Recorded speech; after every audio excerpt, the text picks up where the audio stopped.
Hey everyone, welcome back to another stream. Sorry I did not stream earlier this weekend. I guess it's technically not the weekend anymore for some of you guys. It's Tuesday. It's the weekend for me. I get Sunday through Tuesday off. I usually like to stream on Sundays, maybe Mondays at the latest, but I had a busy weekend, so I unfortunately wasn't able to carve out a time on Sunday or Monday to stream for you guys, so I apologize for that. But, got a couple hours to burn here on Tuesday before I go in and do my pinball competition, my weekly pinball competition. So we're gonna play some Tiger-Heli and Twin Cobra. This is the M2 ShotTriggers Toaplan Arcade Garage. This came out on a variety of systems like the Switch and the PlayStation 4, backwards compatible with PS5. We are playing the PS4 version. I actually ordered these about a month ago. I ordered this and the Sami collection, or Fire Shark. And so we'll try to stream that sometime soon as well. But these are compilations of the arcade versions of, you know, their namesake titles. So Tiger-Heli and Twin Cobra. I know the Japanese name of Twin Cobra. It's just a pain in the ass for me to try to pronounce, so I'm not even going to try. But yeah, arcade versions of both those games. A lot of you guys are probably familiar with the NES version of Tiger-Heli and maybe the Mega Drive or Genesis version of Twin Cobra. But yeah, these are the arcade versions. But what's really cool is that they also added in a non-shmup bonus game. But they also included, via a DLC code inside the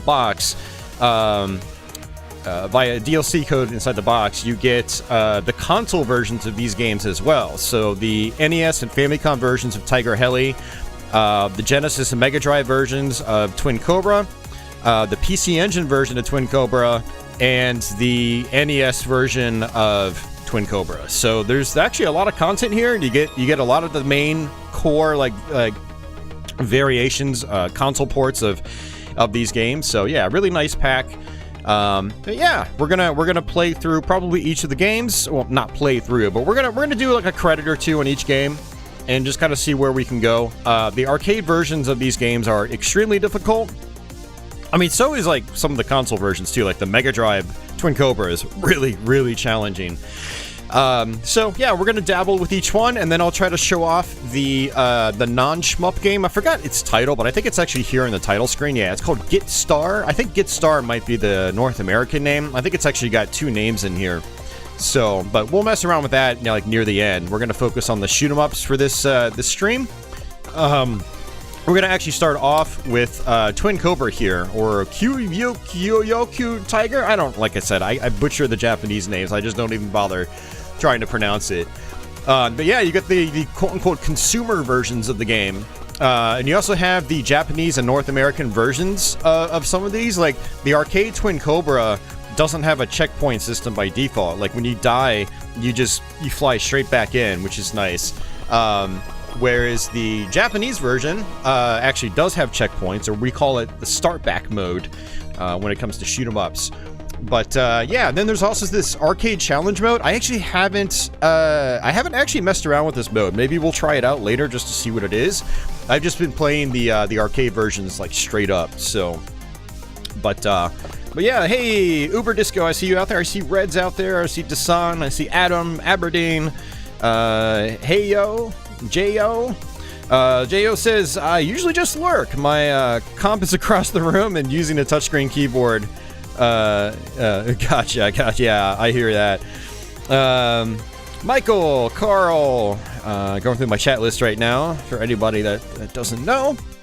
And I think that's pretty much it. I don't expect a big turnout. I mean, we are playing kind of an obscure shmup, and also this is a random Tuesday afternoon stream, so we'll see how many people pop in. But thanks everybody that's already here for stopping in. I really appreciate it.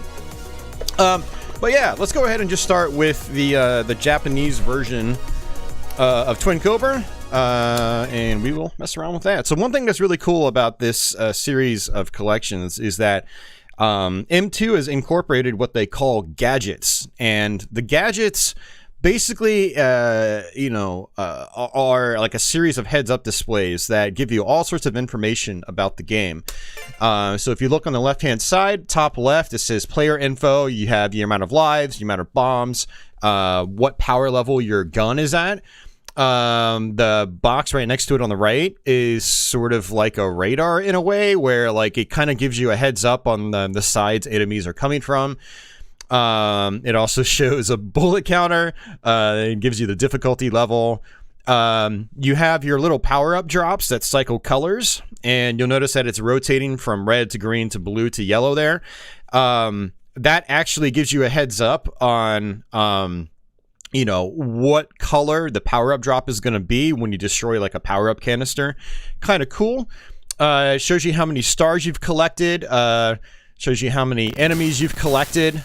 I'm guessing you can make like extra lives appear, and you can make bombs appear depending on, you know, how many items you collect or how many enemies you kill. It's really interesting. It actually shows you in the bottom left like kind of how far into the current level you're on. Then it just gives you other information. Like I think it actually it actually highlights the direction that you're pressing and the buttons that you're pressing, which is just neat. I've always liked that, so people that are watching can kind of see like you know the button presses actually happening. It gives you playtime information. On the bottom right, you actually have music information.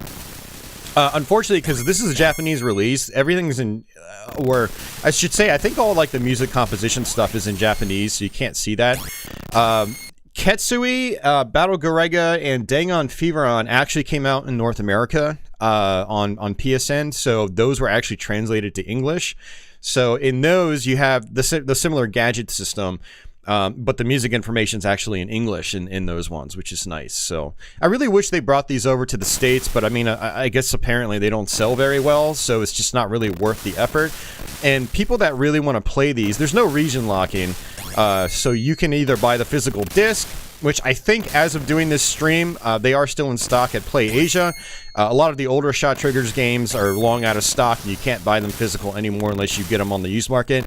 They're like $65, complete in box, brand new. Both this and the Sami collection. I really wish that like these came out in North America. You know, for one, easier access for U.S. players. And you know, English, which is nice. So one of the things about these packages is that they, you know, a lot of the menus are in Japanese too, which can be a little aggravating for some players. Now, if you have a Japanese PSN account, which is actually really easy to make, only takes you about 10 minutes to create that. There are some tutorials online. I found one last week and created myself a Japanese account. You can buy these digitally. They're about half the price. They're like equivalent to like $35 or $36 for each one. And yeah, you can play them on your North American system, even with the different profile. You just have to create a Japanese profile to purchase it, and then as long as you make your PS4 or PS5 your home system on that account, then you can switch to any other account and then just play those games. You know, again, region free. So just some hoops to jump through before you you know, before you pick them up. So. But hey, Savvy, how's it going? And I see John Simpson. Welcome, guys. Welcome, welcome. Guys and girl. Looks like actually we have some Milo as well. Look at that. And I'm gonna actually have to get rid of this real quick. But yeah, Milo just popped up. So say hi to the Milo, everybody, and Patchouli. Patchouli's on the left for anybody that's new. That is Patchouli. And then that guy's Milo. They've been playing for the last 2 hours, just like chasing each other around the apartment. So now they're ready to, I think, to conk out. Alright, so let's go and actually play some Japanese Twin Cobra. And then, yeah, on the right-hand side, it actually kind of shows you your overall map, which is actually kind of cool. So if you're kind of curious how close to the end of the level you are, if you're playing it for the first time, you've got those options too. So, but all right, let's go ahead and just jump right into it. And we're just gonna, I don't think this has remixed music. Let me actually double check. So, Yeah, I don't think this actually has remixed music, unfortunately. Some of the Toaplan ShotTriggers games, or not just Toaplan, some of the M2 ShotTriggers games have like alternate remix soundtracks you can do, which is really cool. Dangon Feveron has it, Battle Gorega has it, I think Ketsui has it as well. But I don't think these ShotTriggers game or these Toaplan ShotTriggers games have that, which is kind of a bummer because I think Aberdeen had noted on the title screen how it had a really nice remix of the Tiger-Heli and Twin Cobra music. I was expecting that for like the rest of the game because the other ShotTriggers games have that. But this, I'm guessing, doesn't, or if it does, I haven't figured out how to change it. I assume it just doesn't. So on other ShotTriggers games, you come down here and you can press like square or something like that to change the sound, but it's, you know, to like an alternate soundtrack. So, but this apparently does not have that. So, all right, let's go ahead and add some credits and go ahead and start. Savvy is in an Italian restaurant eating pizza, looking at a sunset, and watching my stream from across the ocean. That takes skill, Savvy. Alright. So, Twin Cobra. This is actually... Tiger-Heli technically came first, but this is my, you know, my preferred game to play. I still love Tiger-Heli. It's a classic. Yeah, this is one of my all-time favorite shooting games, actually. I've played, you know, all the console versions, and it's fantastic. I love going back to this one multiple times a year. But it's pretty basic stuff. It follows a very similar formula to other Toaplan shoot-em-ups, like Flying Shark and Fire Shark and a little bit of Truxton and whatnot. All games created by Toaplan. Basically, one button shoots, the other will drop a bomb, and your bombs are denoted on the bottom right-hand portion of the screen.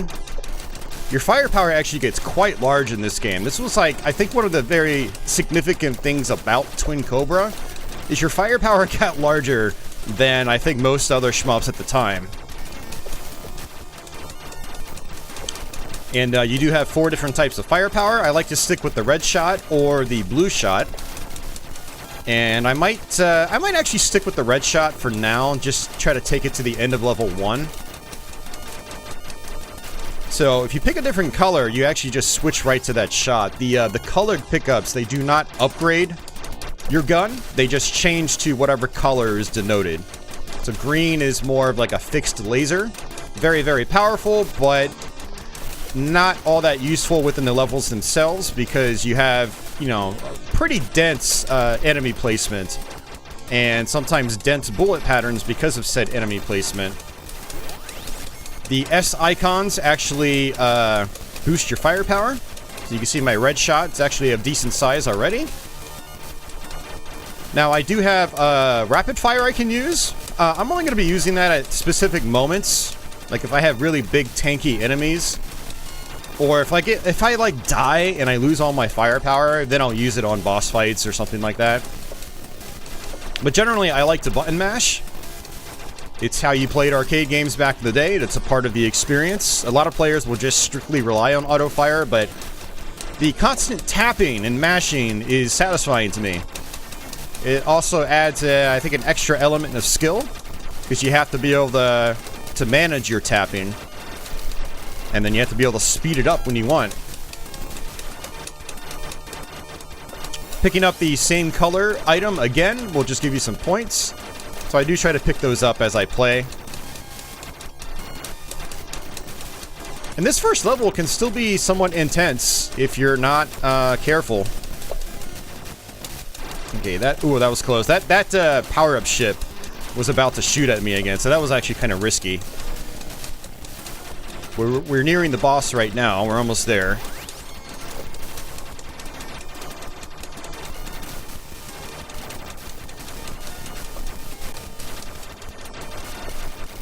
Might end up having to use a bomb or two here. We'll see.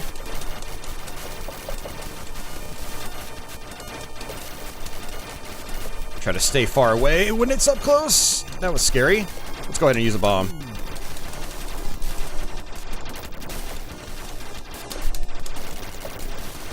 That tank almost sniped me. Woo, we got it. First try. Good. That was scary, actually. It's the first boss, but it's still scary. Now, you can turn all the gadgets off, too. But I'm going to leave them on for this stream so you guys have more to look at. Hey, Ego, welcome back.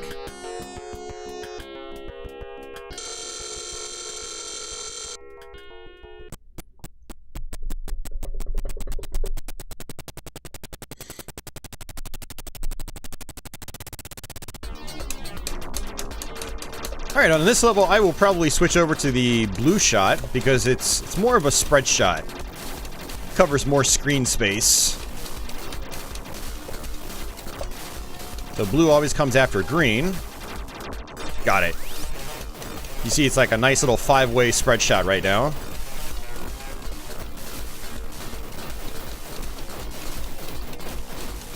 Sometimes the strategy is to switch over to the green weapon for a boss fight. But I generally like to stick with my weapons that spread out further, because sometimes you have to, like, dodge to the far left and right-hand sides of the screen on boss fights, and, you know, that means the green laser is not going to be all that helpful when you're not, you know, dead centered on the boss fight, or on the boss.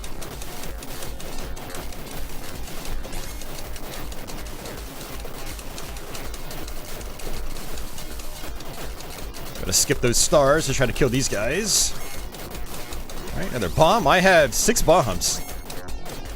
You definitely want to use your bombs in this game. Yeah, you get bonus points at the end of the level, but, you know, they're crucial for survival. They really are. Try to get up close to that guy to have more bullets connect.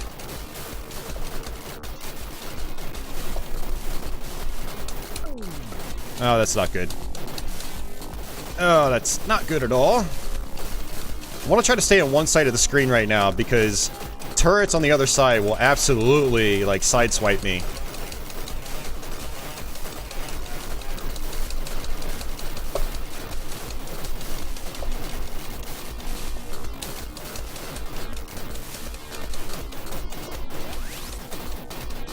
Go ahead and bomb this guy.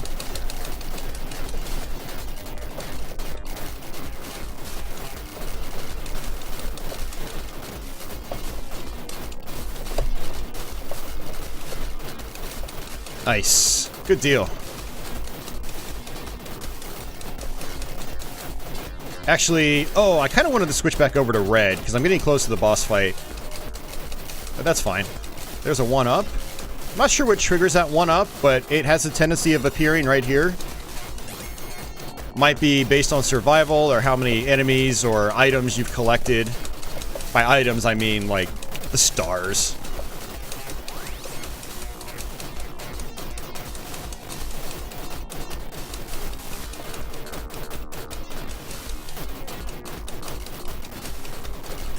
Yeah, the one downside to blue is that it is a little weak. Unless you get up and point blank enemies. Which is kind of risky in this game. I try not to point blank guys too often. Point blanking is when you get up close to an enemy and you have as many projectiles connect as you can. So you can see I've got a 5-way spread. You want every 5-way, or every part of that 5-way to connect with the enemy. So you do maximal damage. Hey, we'll actually try the laser strategy.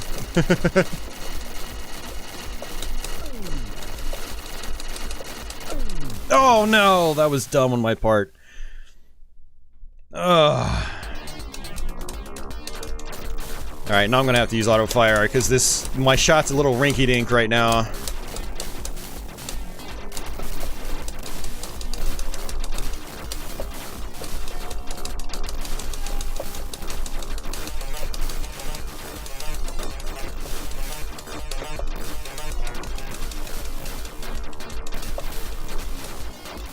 Woo. Yeah, some of these checkpoints are a little rough. That is definitely one of the things about Twin Cobra in particular, is it can be really difficult to recover.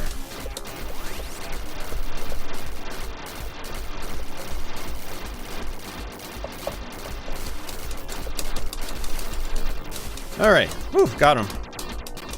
Yeah, this helicopter's coming down on the side is always scary, too. Now, what sucks about dying like that is I wasted so many bombs. Like, I had 6 bombs, I think. 5 or 6 when I got to that boss. Hey, Mario, welcome back. Hey, Brady. Or Brody. Sorry, read that a little too fast.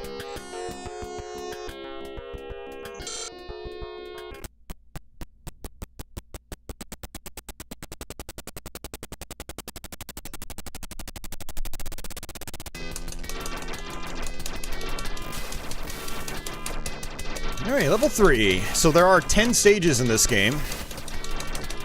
The farthest I've made it in the arcade version is just level 5. The boss is level 5, so about halfway through the game. That was on 1 credit.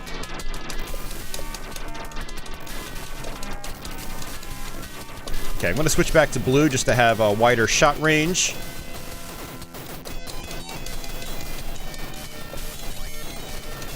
That way I can sit a little bit farther back. Nice, got him. I bombed and then I used my rapid fire. So one thing that's interesting about arcade shooters in Japan in particular is that auto fire is widely accepted as, well, just being acceptable, even in competition. So me not constantly relying on rapid fire, it's just kind of like a personal preference. Back in the day, I always thought, oh, using turbo controllers when there is no auto fire in the game itself is just kind of wrong. It makes the game way easier. But these days, it's just widely accepted. And so, like, I'm still slowly trying to get out of the mindset of not using auto fire in games that don't support it by default. Like, Twin Cobra doesn't support it by default. So, games like this, I prefer to still mash because that's how they were originally designed. Because having auto fire can make certain parts a lot easier. Like, you saw that previous boss fight, I just annihilated him with auto fire. Whereas it's possible to do that with manual fire, but it can wreck your hands. It can be a little uncomfortable. You know, your hands get quite a good workout.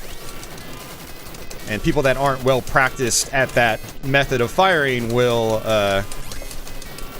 you know, not enjoy it very much. But yeah, so I try not to scold myself too much when I don't use auto fire. I'm actually just mashing right now. It's very satisfying to me to mash. Because if you can mash well and skillfully, it just adds to the enjoyment. You feel like you're playing better, you know? Ooh, another extra life. Very nice.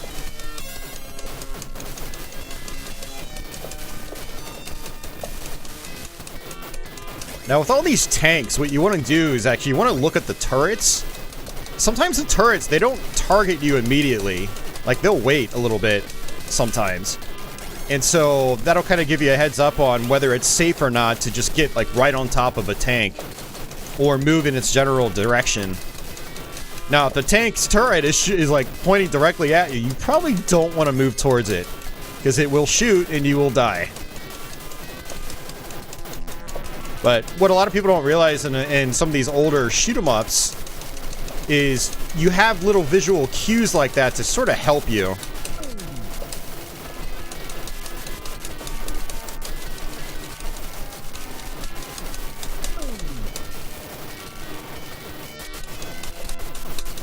I knew that was gonna happen. I knew I should have just moved back. Hey, Cafe Man. Yeah, Cafe Man, we're gonna show off the Genesis version later in the stream. This has, you know, pretty much all the console versions of the game on it, which is nice. Unfortunately, it does come with a DLC code in the box. I don't understand why they didn't have it on the disc itself. Actually, I think it was actually on the disc itself. You just have to unlock it with the code, which is just kind of like, eh. When I registered my code for the bonus games, I didn't have to download anything. It's like I just went back to the game and they were unlocked, which kind of tells me they might be on the disc itself. But, yeah, they do have those on here, which is cool. So I got another extra life. There's a little jingle, and this is going to be a hard recovery. Like, ugh. Some sections are a lot easier to recover from than others. I only have 2 lives left.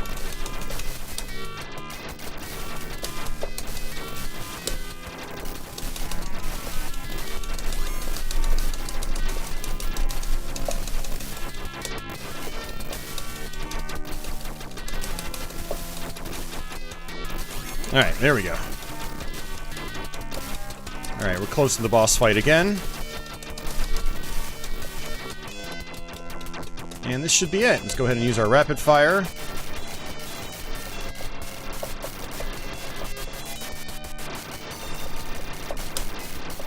It looks like my rank...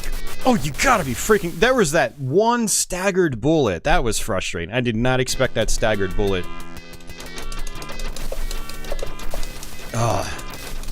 Gotta do the checkpoint again.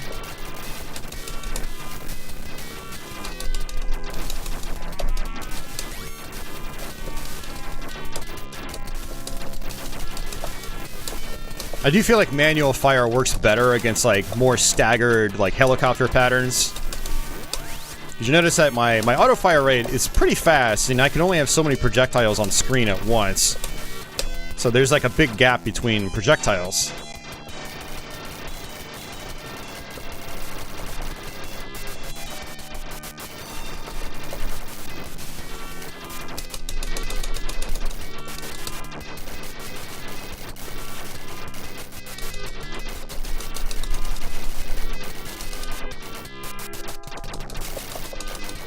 Still have 1 life left. Alright, level 3 down.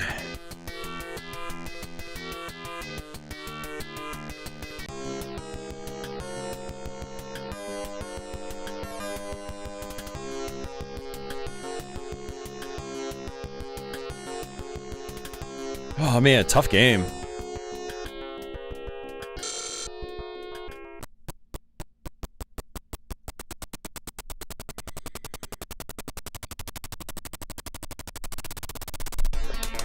Alright, level 4. Starts off on the water.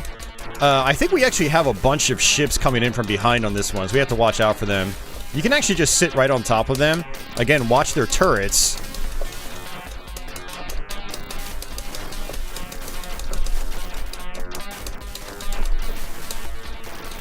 Alright, power up. Power up. Get some altered beast in there. Oh, why did I do that? I saw that coming, and I still just, still ran right into it. Alright, last life. Ugh. We had some good levels, and then we didn't have some good levels, and that's a bummer. I need that power up. Give it to me. Alright, we got it. Good.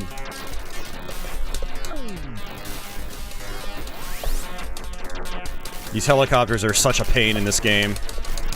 They have different patterns every level.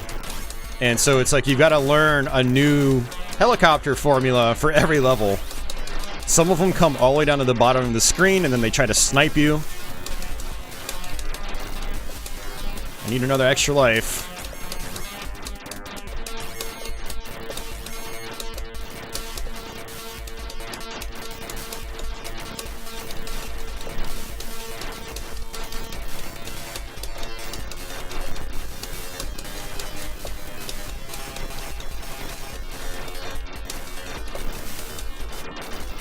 Alright, unfortunately we have these guys dive bombing me.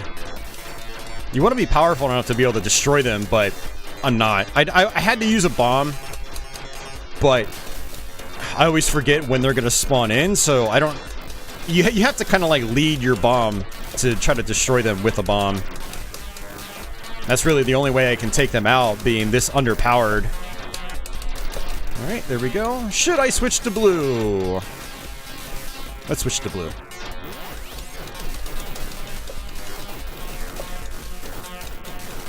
Yeah, I really like that. I can let those tanks come up from the bottom just a little bit and then just sit right on top of them and be in complete safety. And one of the follow-up games, Fire Shark, you can't really do that. Like, the second they're on the screen, they shoot. So you don't really have a safety net.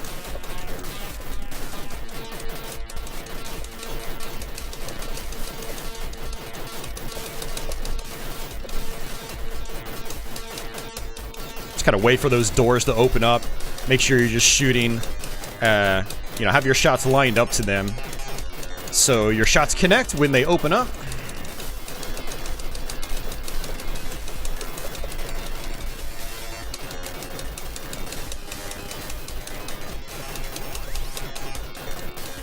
Alright, let's grab these stars.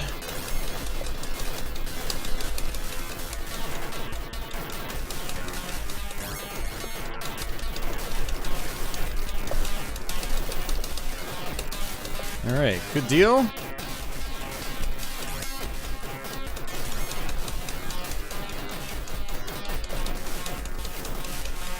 Now, unfortunately, I don't think I'm going to pass this boss fight. It's another boss where it's got 2 vehicles, and they have weird positioning.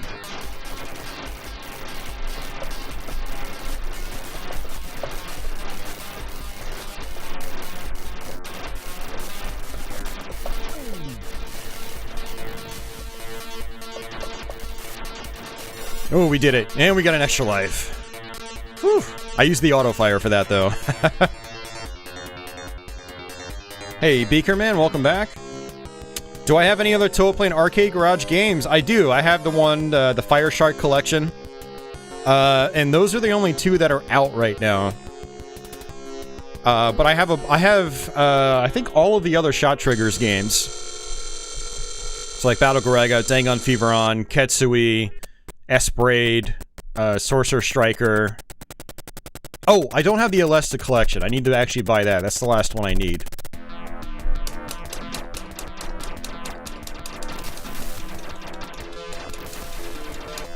Yeah, I think maybe next payday... Or sorry, not next payday. The payday, I think, maybe halfway through August.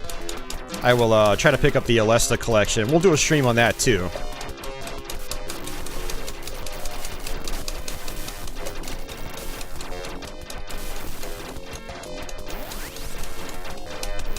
Alright, I'm gonna need to switch back to blue. Yeah, this is our last level for loop number 1, and then you go on to loop number 2, stages 6 through 10.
Alright. Making progress. Obviously on this level you want to kind of stay off the bottom of the screen because those big planes come in from behind.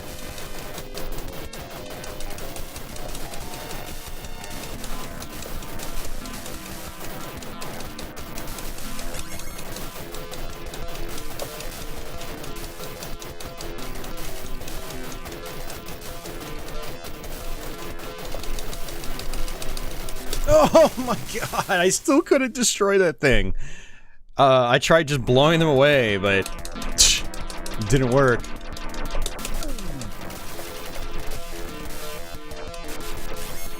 And I'm dead. I knew that was gonna happen. Oh, it sucks, man. I was hoping to get a little bit farther than stage 5, but yeah. Now, unfortunately, it doesn't save your scores. That's one of the things I don't like about this collection. So what you have to do is, I'm gonna go to no. So we're not going to continue. We have a bunch of games to play, so we're just going to do like 1 credit on each. So what we're going to do is... it's not letting me.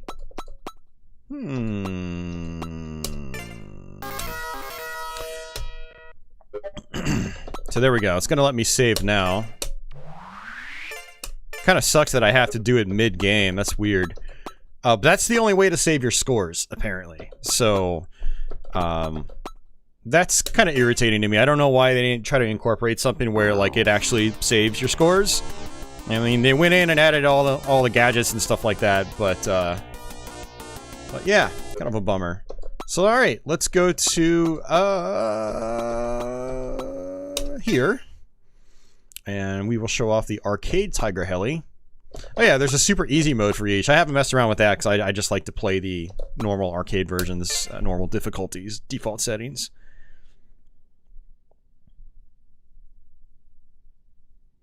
Savvy says she decided to watch the stream while walking on the beach, watching the sunset. Nice. Alright, so this is Tiger-Heli. This was, kind of, you know, people, I don't think people realize it. It was kind of a seminal title in the evolution of the shoot 'em up genre. I think it was one of the first shoot 'em ups to have a bomb, and the way it was incorporated was kind of interesting too. Is you have actually 2 bombs lodged on the side of your helicopter, and if bullets hit those bombs will actually act as sort of a shield. You know, the bombs will unleash automatically if they get hit by a bullet. So kind of interesting. Just like with not Tiger-Heli, but Twin Cobra, you've got the gadget system here. It's a lot of the same types of gadgets, but there are a couple of interesting features in Tiger-Heli. You have these items you can shoot on the ground. So down on the bottom left there, you'll see item counter. It's these square boxes, and it says 00. If you shoot 10 of them, you get an extra life. And then on the right, next to that, there's a shot counter. Your shots, I think, go up to 16, and then they reset. And there are these like little railroad tracks you run across. When your shot counter is at 0, like it resets. I think it's at 0. Either it's 16 or... yeah. Okay, so it only goes up to 15. 16 is it goes back to 0. Okay, so if you get it back to 0... a little, like, secret little car will ride across the train tracks. You'll get... I don't know what it actually gives you. I'm guessing it's just bonus points and stuff like that. But, yeah, it's kind of neat. I didn't know how to trigger that thing until I got this and used the gadgets. So, it's really interesting. But, alright. Let's go ahead and just add some credits and hit start.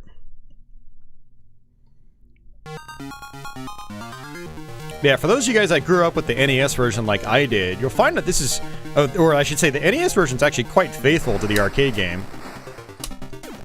And speaking of the little car going across the train tracks, this first section actually sets it up perfectly. You basically just shoot once, destroy every object, and then you'll basically be lined up at 0 shots left, or 0 shots needed on the train track part. So you can see in the bottom left, I'm at 13, 14, 15, 16. Now I'm at 0. So now the little car should fly by.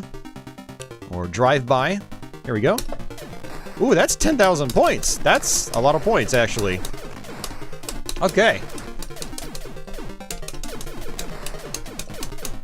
And what we can do is actually shoot this. We have to hit it a bunch of times, but we'll get some good bonus points for that, too. Yep, 10,000. You can blow off the tops of these houses. Now you'll notice that Tiger-Heli, your shot does not go all the way across the screen. And so if you've never actually played this game before, it might take a little while to get used to. And just like I explained in Twin Cobra, you want to look at the turrets of the tanks. Wherever they're pointing is where they're going to fire. And if they're pointing directly at you, you probably don't want to get close to them. However, this part right here, I typically use bombs. So I'll go ahead and just use 1 bomb. Now, there are power-up canisters you can get, and they give you 1 of 3 power-ups. Well, technically, the power-up constantly cycles, just like in Twin Cobra. But you have 3 different ones you can choose from. One is going to be a replenishment bomb that'll give you 1 bomb back. So it's okay to use bombs. You can get them back. But then you'll get either a red or gray heli. The red helis point to the left or right. So now you've got side attacks. The gray helis shoot directly straight forward. I generally find the red helis to be more useful overall. Especially as, like, enemy patterns become more dense, bullet patterns become more dense. It's actually difficult to hold on to them for an extended period of time because of so many bullets later on in the game. But you have lots of enemies that come out from the sides. Or there might be some sections where you're better off being positioned to, like, the top right or top left of the screen. And so you can shoot enemies straight ahead. Or you can get up to the side and hit them from the side as well. And speaking of which, here is a gray heli. There we go. So this is actually probably a good balance. Having a heli on the side, having, you know, one going straight up. See, all these tanks are coming in from the sides, so having the red heli is actually really useful.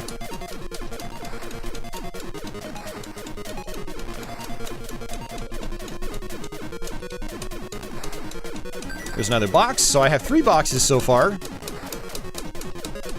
Again, you get 10, you get an extra life. Your amount of boxes are on the bottom right-hand portion of the screen. And your amount of lives are on the bottom left.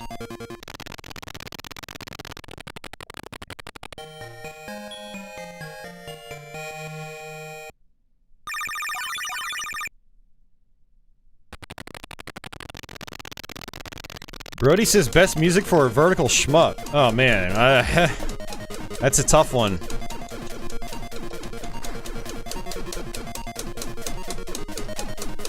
Best music for a vertical shmup. Well, I definitely have to go with the original Raiden as one of my personal favorites.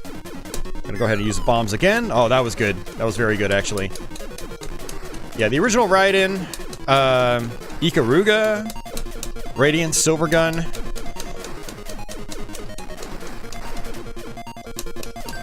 I love the original Giga Wing soundtrack. I'm a big fan of that. I love the original Twin Cobra soundtrack, which we just played. I mean, there's a lot. Alright, so we're at 0. Let's see if the car comes out. There we go. Got it. Let's go with another red one.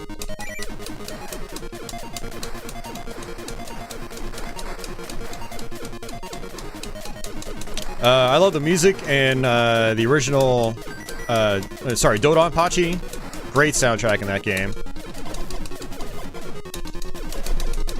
Batsugun. I mean, Battle Gorega's got a good soundtrack too. I mean, there's a ton of vertical shooters with great soundtracks. Oh, those 3 boxes disappeared. It looks like those are timed. I did not realize that. Alright, we're gonna go with a bomb. I don't know if my bombs are replenished after each level. I'm gonna play it safe and just have another one on hand. Because again, your bombs, they act as like a shield hit. So, I can either use it manually, or I can wait until I get hit in the side. In this case, the left-hand side, because I don't have one on the right now.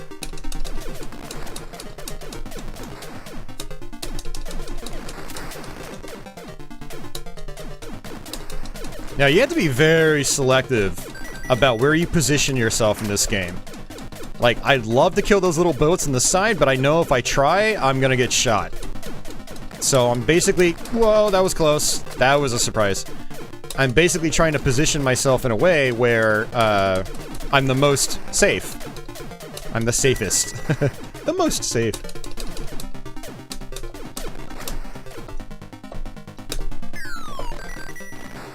Got another car. Very nice. I used my bomb intentionally so I could try to trigger the car. You can see this is getting pretty intense already. Oh, I should have been able to dodge through that, but I wasn't fast enough. Cafe Man says, not familiar with Tiger-Heli. Was it on Genesis? It was not on Genesis. It was on NES. Tiger-Heli Arcade, I think, was like, God, 84 or 85 or something like that? And then the Famicom version in Japan might have been like 86. I don't remember exactly. No, probably not 84, but maybe 85. I'm gonna have to look at the copyright date on it.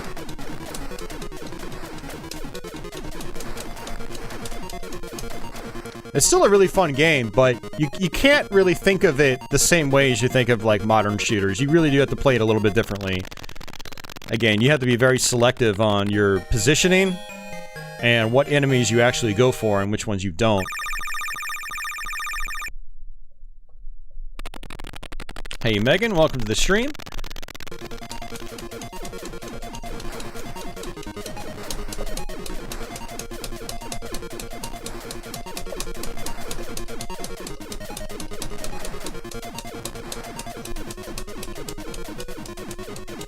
Yeah, so what we'll do after this is we will switch over to one of the console versions of Twin Cobra. Oh, that was my fault completely. That was bad. And I shouldn't have made a bomb appear. I should have made another heli, but I wasn't really thinking, because it looks like your bombs do replenish after each level, and I wasn't really sure on that. I love this. Whoa, my heli died. Huh. Looks like I made another car appear. I didn't know there was going to be a car there. For some reason, I thought it was only with train tracks. So, interesting. I'm learning. I'm learning, guys.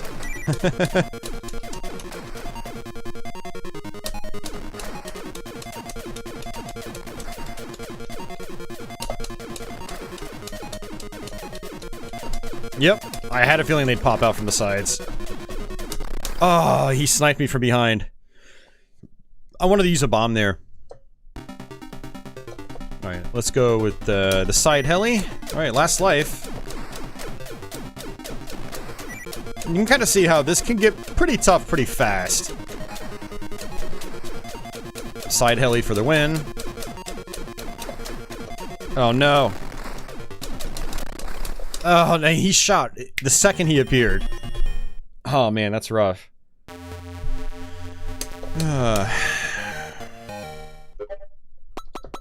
Let's do quick save 1.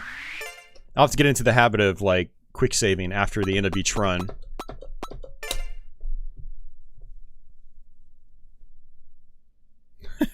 Alright guys, I'm gonna take a quick restroom break. I'll put it back over to the kiddies for a minute, and I will be right back.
All right. Oh man, they are cuties. All right.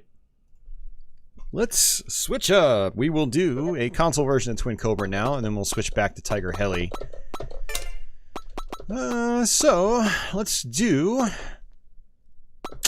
start with the PC Engine version. I love this version. I mean, I like all of them, actually. Actually, the NES version was the first one I played back in the day, back in the mid to late 90s. I had bought a second NES system. I had traded in my first one for some reason. I don't even remember why I traded in my NES. Yeah, I had gotten another console, and I was kind of going on this like nostalgia trip, and I was just buying games left and right when I had the opportunity. And Twin Cobra was one of those ones I picked up. It was only a couple bucks, and I was really surprised at its quality. I mean, in hindsight, the quality wasn't that great in terms of like the conversion, but it was the closest thing to Raiden I had on the NES, and I just had a blast with it. I really, really enjoyed it. And then I eventually discovered the Genesis version, then discovered there was an arcade version, which I had no idea about. So yeah, I do have a soft spot for the NES version, and that's how I first played these games.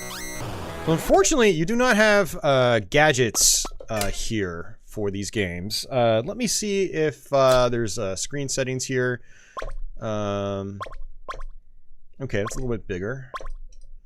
You've got like, you can enable scan lines and stuff like that, but I'm going to do this screen setting for this game.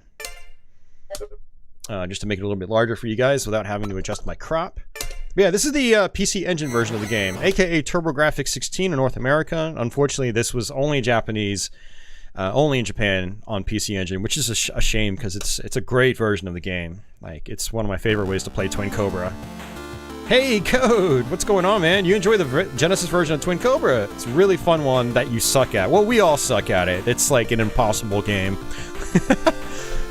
Yeah, welcome, Code. Hope you're doing well, man. Let me actually, we're gonna actually restart this, because I realized I didn't configure my controls. So, let's do shots, and we'll do rapid shot on square, which is good, and then this will be bomb. I like how it actually has the 1 and 2 buttons for PCE. We will do R1 as run. Yeah, that's fine. Select doesn't really do anything on this game as far as I'm aware, so, okay. And actually, you know what? Let's see if start and select works on this. Yep. Okay, so for those of you guys that don't know, on TurboGrafx and PC Engine, holding run and select at the same time will do a soft reset, and that works for just about every game on the console, as far as I'm aware. So, we just did that. We tested it. It even works in this collection. That's awesome. And now Code feels validated by the Shmup Master. I am no master of shmups. I love the genre, but I'm no master. Yeah, Code, welcome to my YouTube channel. I don't know if you've ever been here before. Code watches me on Twitch occasionally. But yeah, this is my mainstream platform. Or primary stream platform. I meant to run a stream here on Sunday or Monday, but just like I said, things got busy. Now, one of the big differences between the arcade version and the home versions of this game is they have horizontal screen setups now. So, if you play the arcade version, then you come directly to the home console versions. Things look a little more squished. You don't have as much vertical screen space, so in a way, some of these can be even more difficult than the arcade game. It's just it's a different dynamic. I think I'm gonna go ahead and should I just stick it out with red again? One thing I like about these some of these home versions is you'll notice that the tank turrets, they don't have as many positions. So it's basically just 8-way positioning, and so it's actually easier to avoid the tanks in these home versions. You can sort of manipulate the tanks to point like diagonally, but then stay slightly below them and then they won't be able to aim directly at you.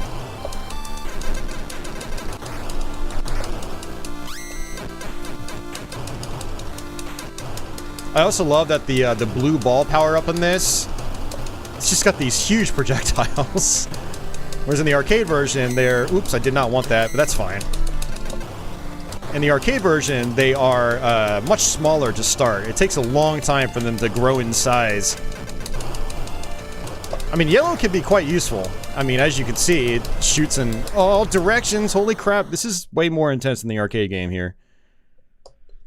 Hey, Metal Jesus, what's going on, man? You love the shooter so much! One of your favorites at the arcade back in the day. Yeah, man, I didn't even know it was an arcade game until, you know, like I said, explained just recently that I discovered the game through the NES version, and then found the Mega Drive version, or Genesis version, later on. And it wasn't until, like, I had downloaded MAME in the late 90s that I figured out it was even an arcade game. So, and then that's when I first played the arcade version, and later on I discovered the PC Engine one, and it's just, big rabbit hole. Yeah, so that was actually a really bad start. Dying on level 1. Every time I die on stage 1, I typically just reset, but I'm not going to reset right now. Unfortunately, this doesn't give you a heads-up display on the amount of lives you have. You have to wait until you die, then it basically pops up with the amount of lives you have left. So we've been playing 2 arcade versions where it actually shows your lives, but this one does not until you die. I think we have at least 2 left.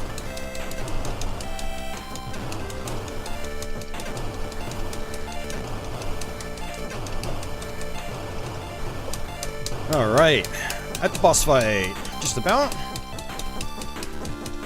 I'm gonna stick with the red shot right here, just to try to do some more damage faster. Holy crap, those bullets are fast! I don't think this version has rank. So rank is basically like a difficulty that adjusts based on your performance. So generally, as you get powered up, as you play better, enemies might become more numerous, or bullets might become faster, or more numerous as well. The Gradius games are a great example, because you can see rank, like, instantly. Like, the second you pick up a power-up, you'll notice that the bullets become way more dense and frequent. I don't think this version has rank. I know the arcade version does, because I noticed when I died on one of those bosses, when I got back to the boss, the bullets were way slower. To basically compensate for me being underpowered. But I don't think rank is incorporated in this version of the game. Granted, these bullets seem pretty slow, but those bullets on the boss were pretty fast.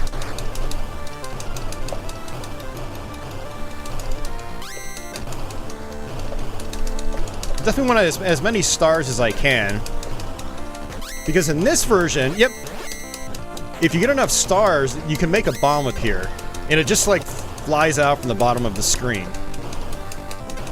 Uh-oh. We're gonna want to switch back over to blue here. There we go. And you'll notice that I'm not going in towards those turrets, those turret boats, because they're gonna shoot at me and kill me. So one thing that you have to do in these older shooters is you have to manipulate the screen. You have to do that. And you have to be very selective about where you scroll the screen to. Like, I know there are turrets on the right-hand side here. I know there are turrets on the left. So, yep, like there's a turret right there. I want to wait for him to scroll off the screen before I make him appear. If they're off the screen, they don't shoot at you. So, I'm intentionally leaving the screen here to avoid getting killed by those turrets on the right.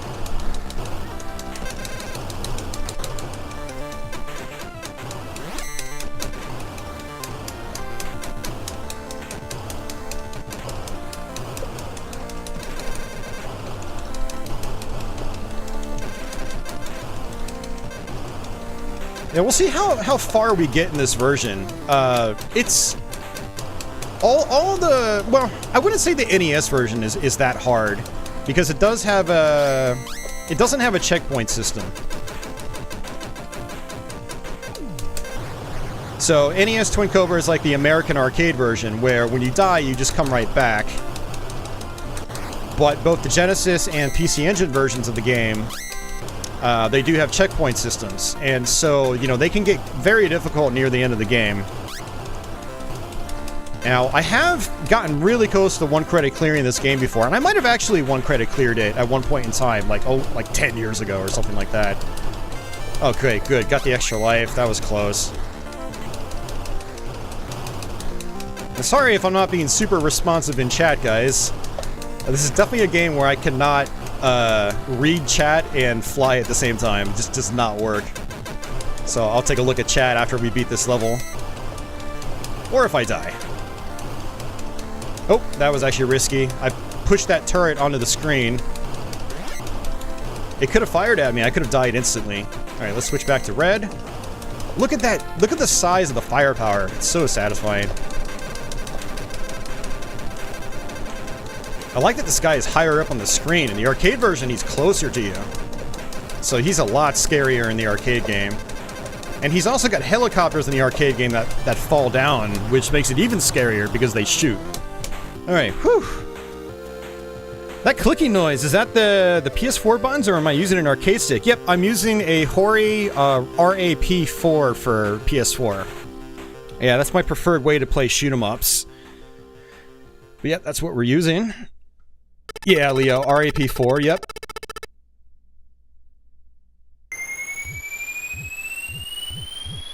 We know you need a tiny bit of concentration, yep. Just a little bit for these games. Yeah, I love using arcade sticks for my shoot-em-ups, and arcade games in general. I primarily use game pads when I'm using, like, I don't know, if I'm playing like on a Super Nintendo or something like that. But when it comes to PS4 and Xbox One and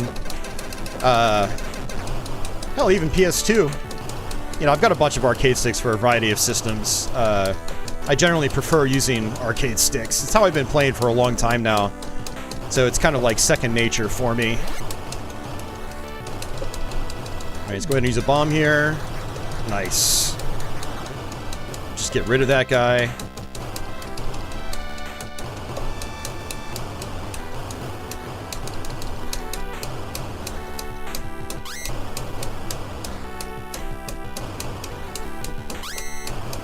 Alright, not too bad so far.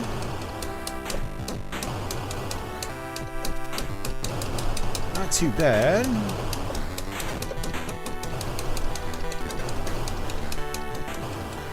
Yeah, it is actually kind of interesting. Some of these levels do feel a little on the empty side compared to the arcade version. And it's not really something I noticed all that much until I put some time into the arcade version. So I should probably switch back to blue. But I mean, as you can see, red is really amazing too. Both red, as in my firepower, and red in the chat. Botmaster red. Just cross your fingers, we haven't had any bots lately.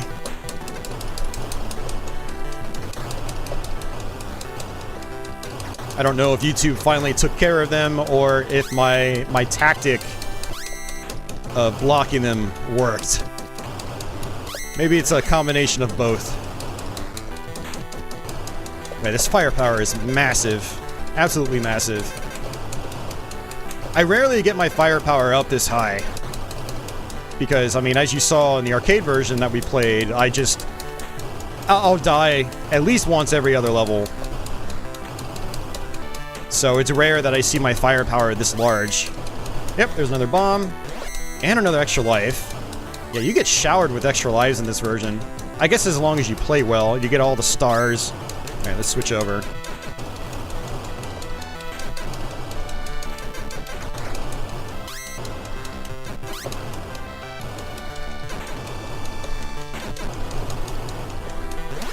Alright, we're up to 7 bombs, so I definitely want to use those. So one thing, when I was younger, especially when I got into the genre super heavy in the late 90s,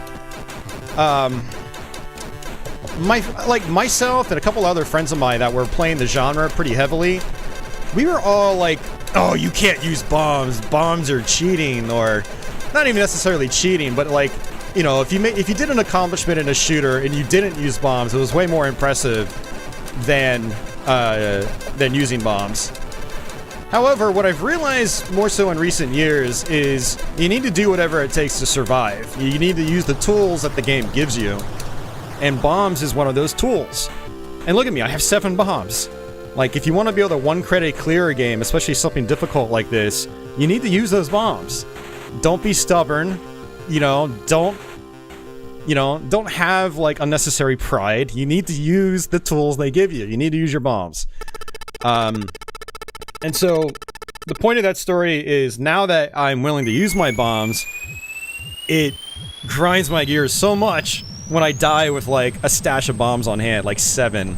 I'm like, that's 7 safety nets I could have used. And, you know, so then it just makes me feel bad as a player, because I know better than that. I should be using my bombs. So use your bombs, folks.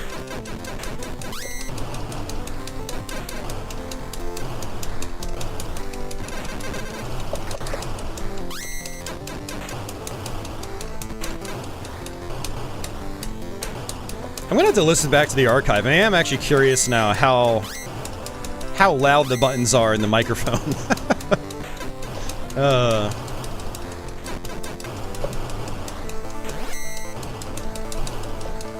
So just like in the arcade version, you kind of just sit right on top of these boat turrets as they come up. They don't start firing until they're just a little bit ahead of you. So it's a really good survival tactic. Do you notice I'm just positioning myself right on top of them?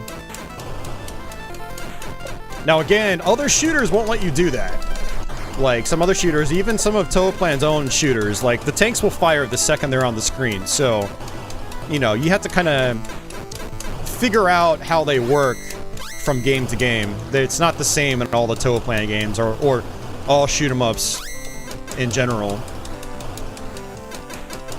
So when you play different games in the genre, you need to be able to adapt to the different, you know, enemy AI and all the little nuances and quirks. Alright, want the blue one. Now those tanks are a little more tricky, I think. Alright, I'm gonna use a bomb. There we go. See, again, positioning, very big deal. Even though there were tanks on the left-hand side I wanted to shoot, I decided it was best not to even try.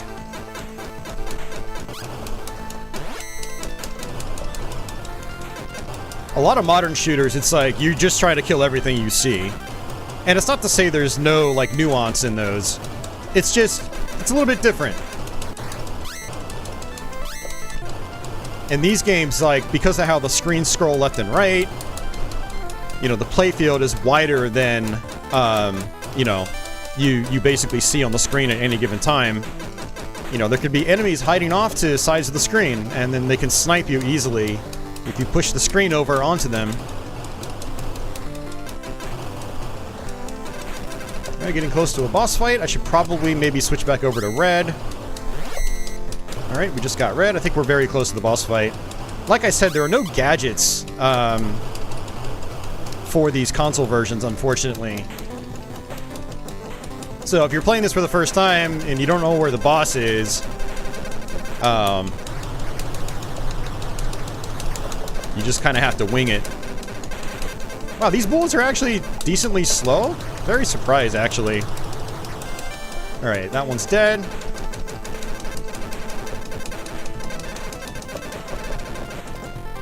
Alright, let's just scroll over here, hang out there. It's always the best when those guys are like at the top of the screen. You have the most breathing room. Oh man. Whew.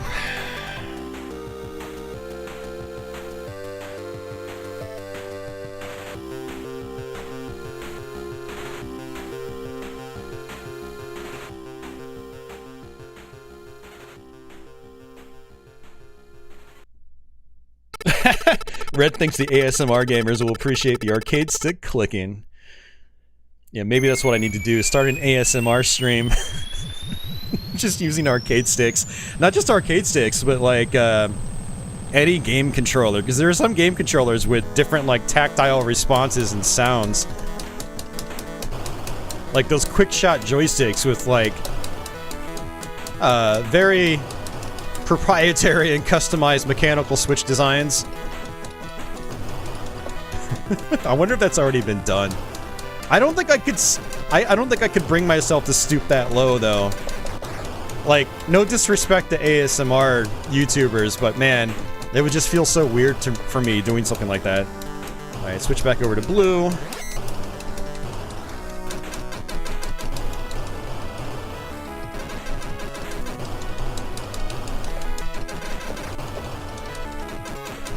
Alright, so this is stage 5. Again, this is the halfway point in the game. Basically what happens is after you beat stage 5, it loops back to the same level theme of stage 1 along with the stage 1 music. And the game basically loops like that. Now the level design is different, so you do have 5 unique stages. It just uses the theming of the existing stages you had already gone through. And there's our plane from behind, just like in the arcade version. Ooh, they're much closer in this one. I have to be careful here. Got 8 bombs. I don't want to lose them. I wonder why they're not shooting that much. I'm almost starting to wonder if there's a limit to projectiles on screen. Some shooters do have that. Not even just shooters, but, you know, a lot of action games have that. You know, some games will have, like, a hard on-screen projectile limit. And so you'll notice that some enemies just won't fire at you when they normally do.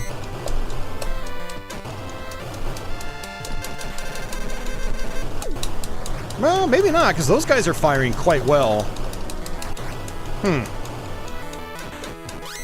Maybe the white plane AI is just different in this version. Not as aggressive, perhaps. Okay, we're getting close to the boss.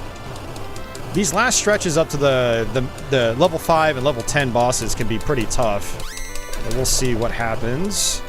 Yeah, look at all those tanks. I'm just kind of in a bad place right now.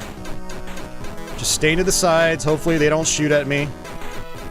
Alright, there's another bomb. I'm gonna go ahead and bomb there. Try to get back in the middle of the screen. I actually did not mean to switch to red. I actually wanted to keep blue, but I wasn't paying attention. I don't know if there's going to be another... Yep, there's one right there. Let's see. Is it going to be weapon switch? It is. Okay. I'd rather have blue here because there's a bunch of ground turrets. So if I can just spread out as much as I can, get rid of these turrets fast...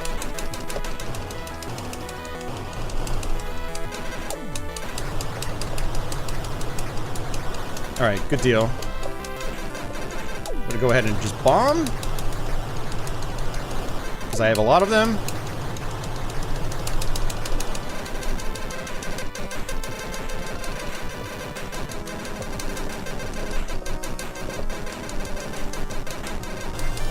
Nice.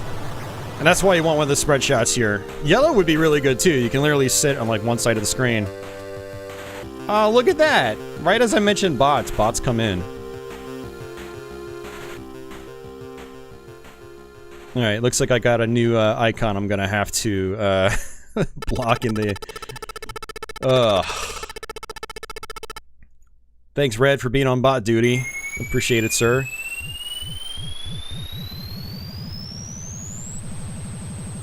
Hey, LML, welcome back.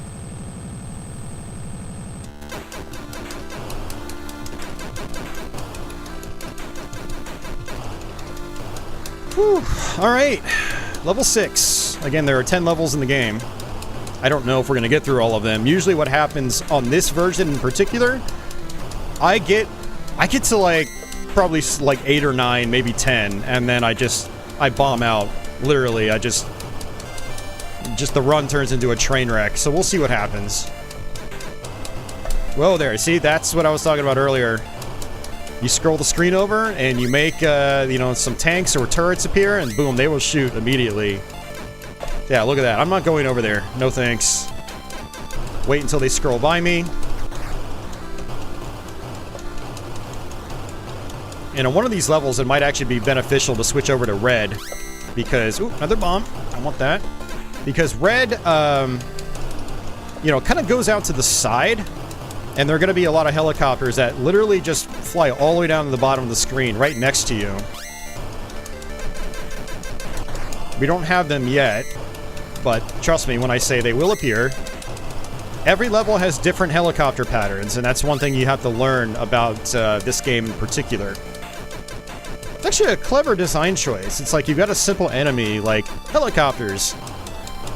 But just by making them do different things on each level, it changes the dynamic completely, and you have to like relearn how they operate.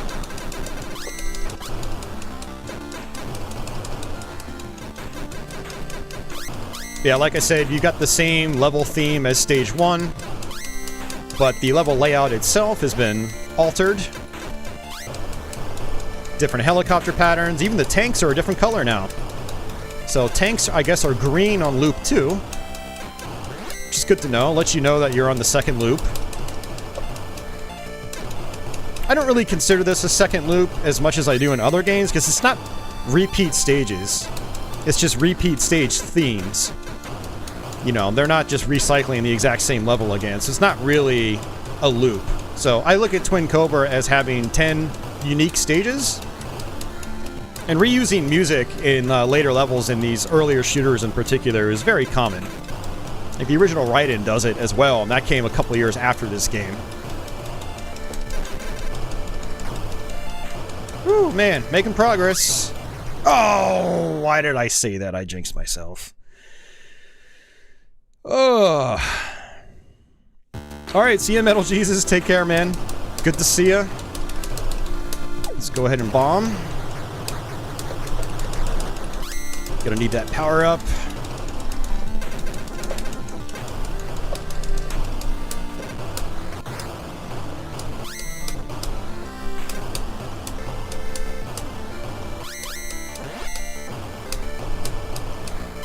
Whew. Alright. Well, we've recovered a little bit.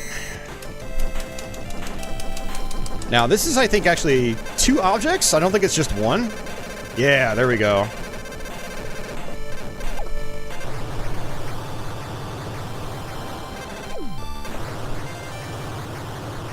Alright, good deal. No tanks. That was actually not too bad. No tanks.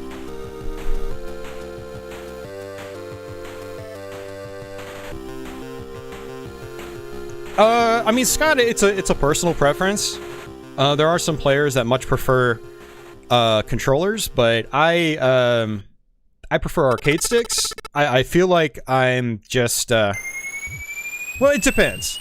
If I'm on a Saturn controller, that's got like the best D-pad ever, in my opinion. So I can play shmups really, really well on a Saturn D-pad. For everything else, I much prefer arcade sticks. It also depends on the game, because some games like really require you to press, say, I don't know, like Radiant Silvergun is a great example. If I'm playing it arcade style... Oh, I have no bombs. Woo, that was close. If I'm playing it arcade style, where it's basically 3 face buttons, I really need an arcade stick for that, because I'm having to press multiple keys at the same time, all the time. So playing with a game controller or gamepad just does not feel right. Now, granted, the Saturn and Xbox 360 versions of Silvergun do have, you can map each individual attack, which there's like 7 different attack functions in that game, to their own individual keys, but I don't like playing like that. I like playing arcade style, where I have to press multiple buttons at the same time. It's just a lot more satisfying. There's like a certain rhythm and flow you get with the feel of the game that just, doesn't feel quite right unless you're playing like that. So, stuff like that, I absolutely have to have an arcade stick. But generally, I feel like I'm just much more responsive on a stick. Like, I can do little baby taps on it, and it just feels much more natural to me than a gamepad. So... Yep, see, I scrolled the screen over and got killed by turrets. So...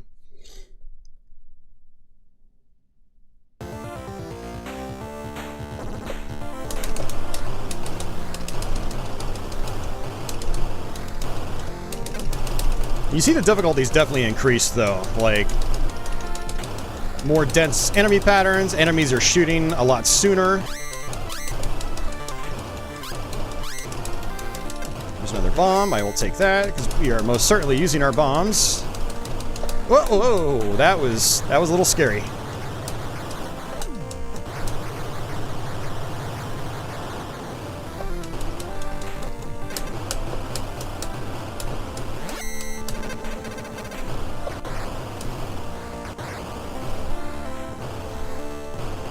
I don't want to mess with those guys. Uh-oh.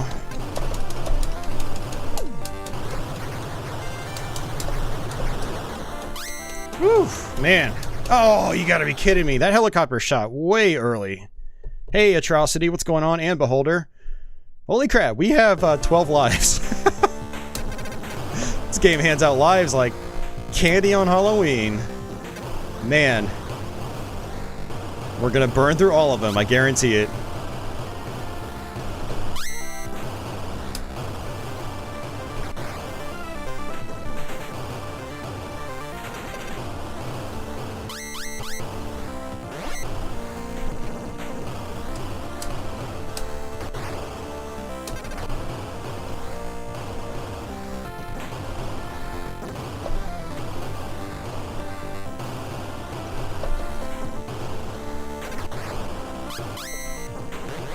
Whew. Alright, should be close to the boss fight.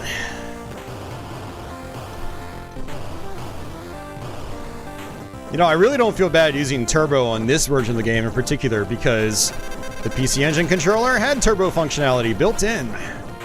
Or at least the later versions of it. By the time this game came out, you know, turbo was kind of standard for the PC Engine. Alright, gonna go ahead and bomb. That's one.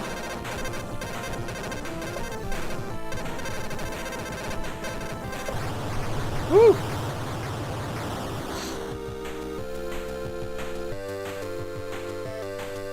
Atrocity says he's always done better on D-pad versus stick.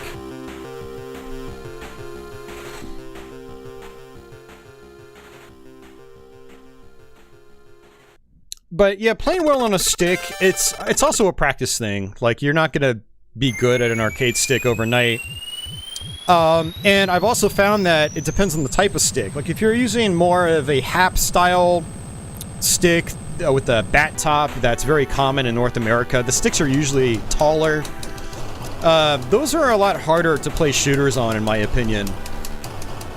Oh my god! Holy crap. Those tanks almost, like, sideswiped me completely. I find those sticks to be much more difficult to play shooters on. Now, I can still play shooters on them. I can use them with shooters efficiently, but not nearly as much as a good Japanese stick. Japanese sticks, they sit lower. And also, depending on the stick, they have a tendency of having less throw. And so it's just,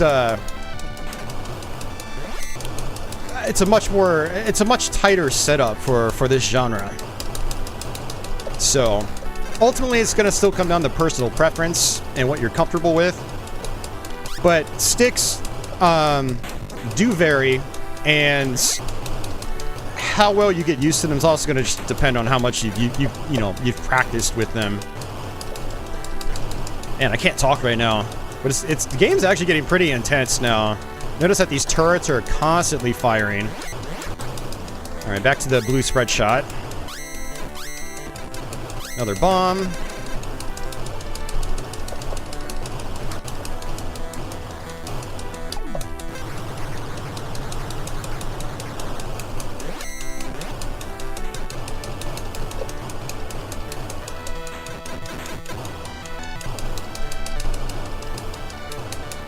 Whew, man.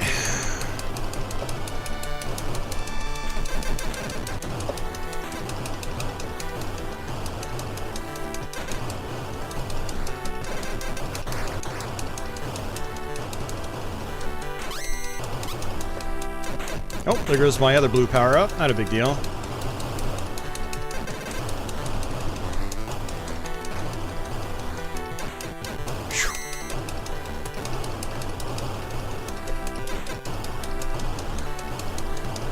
Now, I don't go for those colored power-ups if they're like all at the top of the screen. It's just not worth it. You don't get that many points for them. I mean, they add up over the course of the game. Don't get me wrong, but it's not worth dying over them. The points are definitely negligible at best compared to a death. Especially at this point in the game where recovering at the checkpoints is, you know, it's harder and harder. Like, look at all those bullets. I have to be very selective about where I am right now. See, having yellow here would actually be really handy. Holy crap, man. Surprised we survived that. Jeez. Alright, let's go back to red.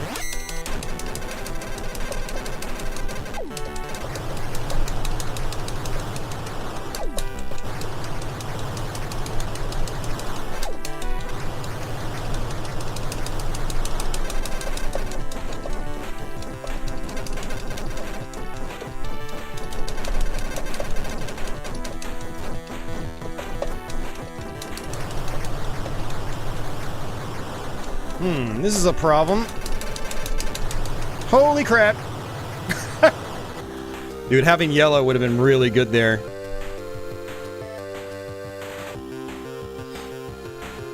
Oh, man.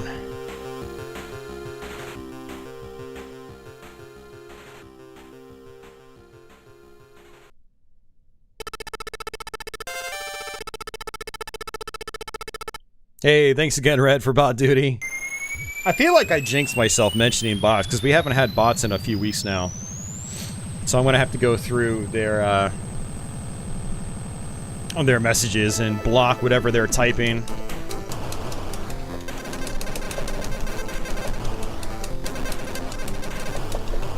Alright, so I think I'm going to stick with the red power-up.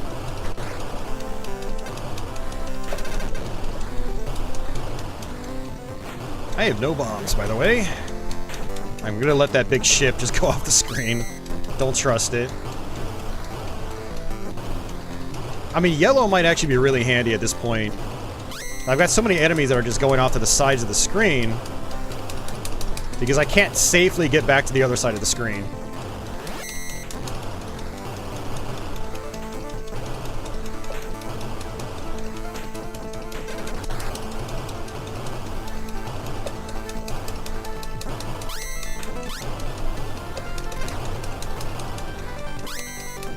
Another bomb, that's good. I actually need that because I had none. Bombs are safety nets.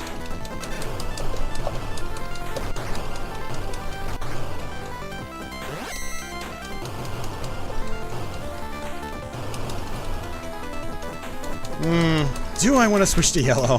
I don't know. I'm thinking maybe going back to blue. It doesn't look like these helicopters are coming like right down to the sides of me. All right, there we go. So I feel like blue will be a little bit better. Don't want to be hugging the bottom of the screen completely because then I might get hit by something that comes up from behind, like a flying ship.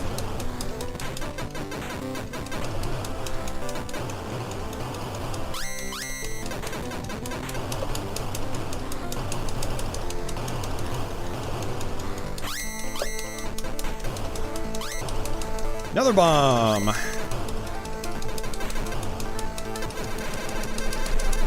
I don't even think this is a boss. I think it's just a regular enemy now.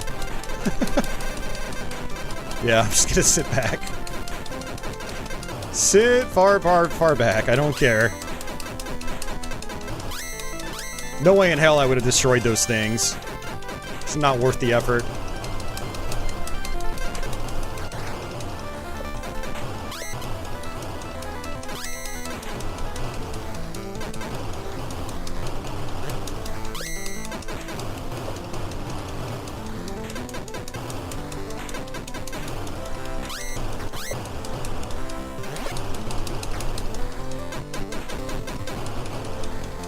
I don't remember what the boss is going to be, so it's been a while that, you know, since I've last been this far in the game.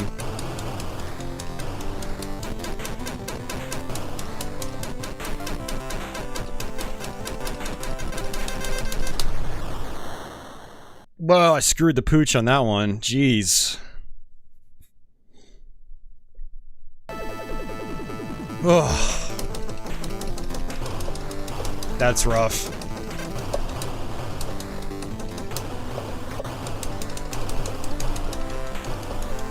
Alright, I need that. I need that badly.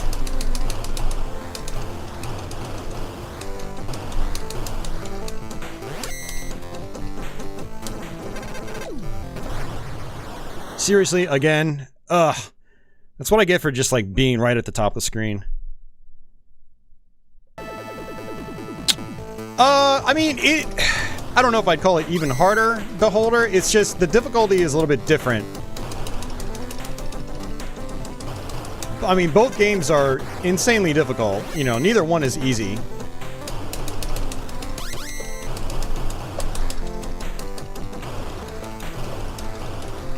I will say I've made it farther in the Genesis version on 1 credit than I have in the arcade.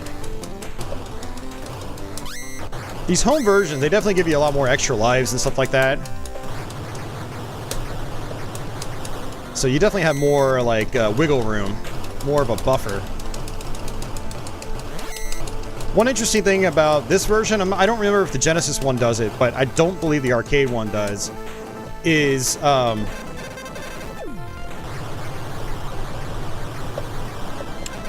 if you play a checkpoint so many times, it'll actually send you a little bit farther back, so you can try to get even more powered up. Which is kind of nice. I have no more bombs, unfortunately. That was scary.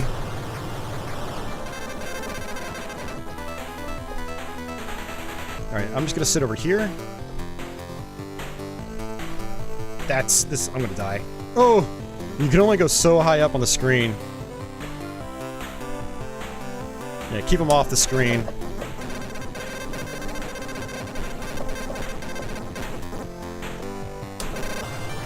Alright, we got it. Woo! Which version has the best audio? Personally, I think the PC Engine version has the most consistent audio package.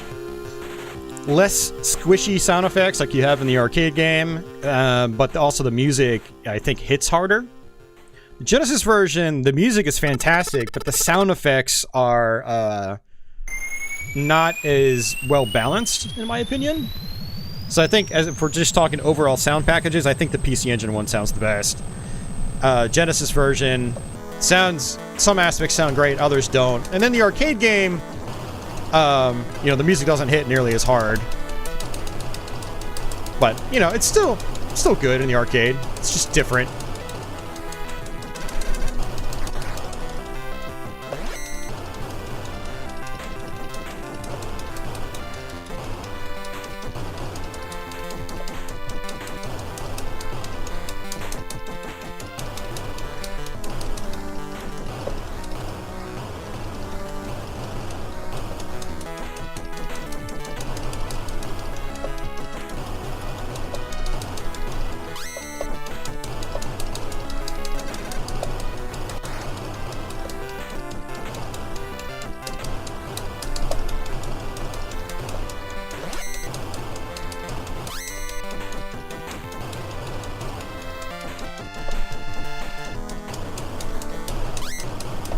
Oh, I have no bombs.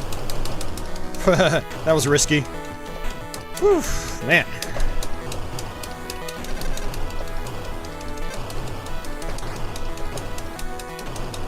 I'm gonna just stick it out with red here. We're just gonna see what happens.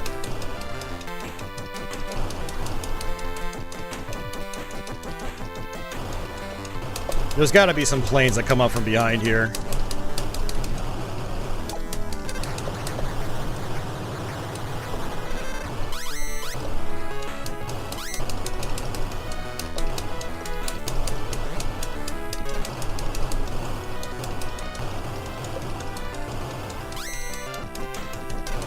Alright, back to one bomb.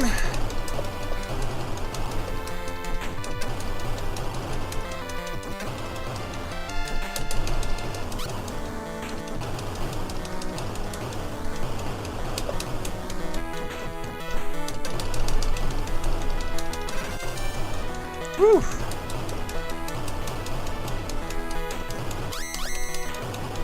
I think it is time to switch back to blue, actually.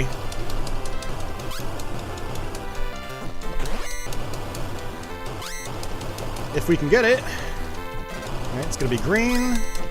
Oh, it's at the top of the screen. I don't want to grab it when it's up there. Yeah, too risky. It's probably gonna fly off the screen.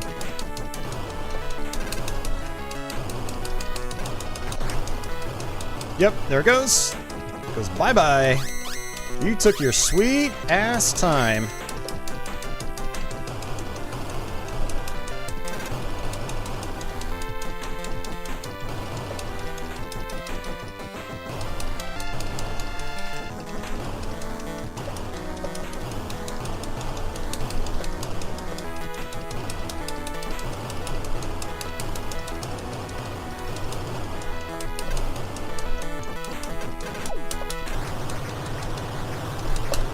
Oh, that's not good.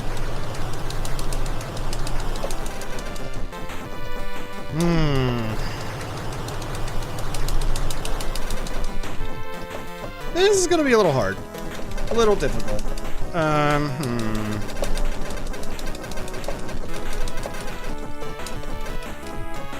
Why do they have to make it two separate objects? God damn it.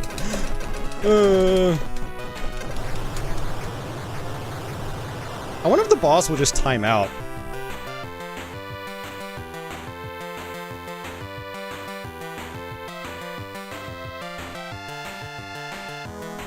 Probably not. The problem is those turrets are still there.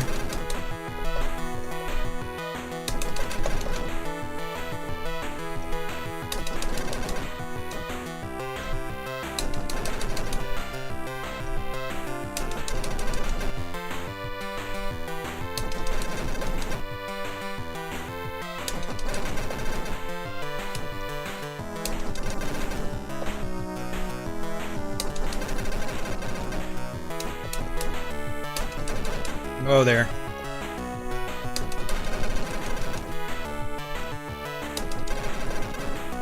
Not doing a lot of damage either. I think this is one of those weapons where, you know, as it powers up, it actually gets weaker, simply because it's covering more screen space.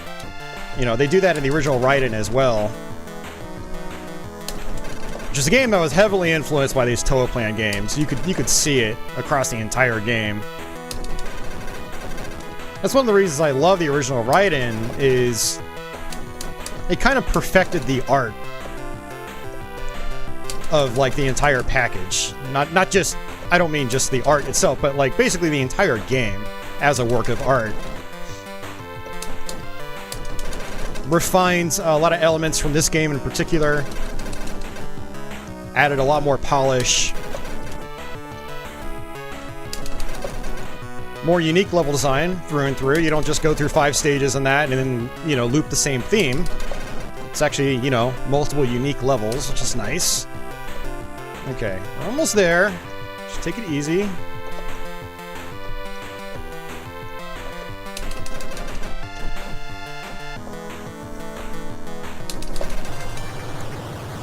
Wow, we actually did it.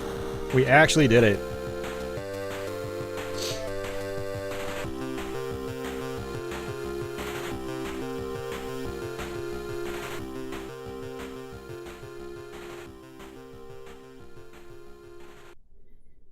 Oh, man.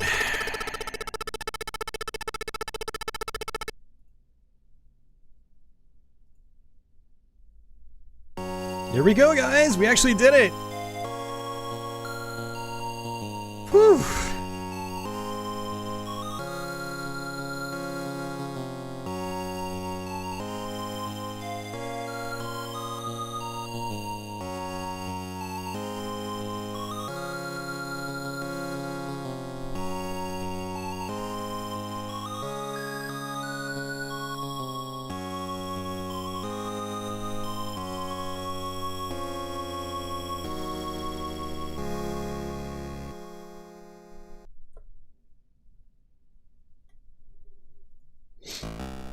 Oh geez, it's gonna start me over again.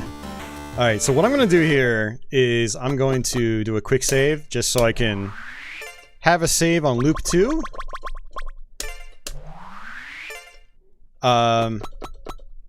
But yeah, we just 1cc'd PC Engine Twin Cobra. That was actually pretty awesome. So I actually need to do some bot duty here myself. But what we're going to do in the meantime is fire up Tiger-Heli, the NES version. So just bear with me here, guys.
Thanks, Atrocity. I appreciate that. Yeah, that boss can be a real run-ender. Totally agree.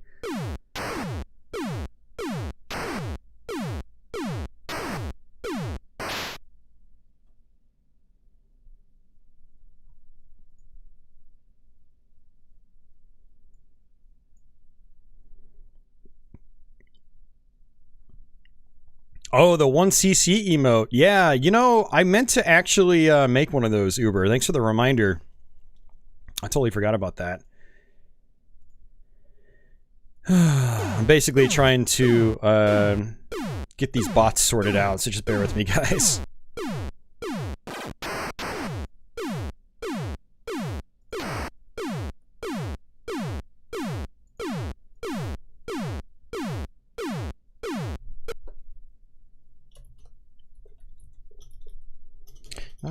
I somehow got the actual, like, items in here. I don't remember how I did that. Oh, boy.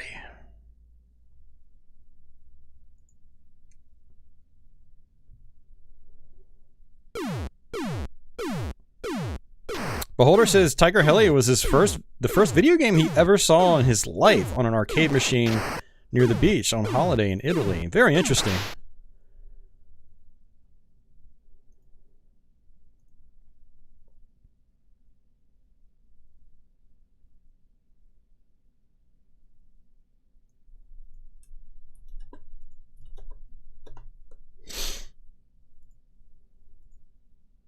All right, almost done, guys.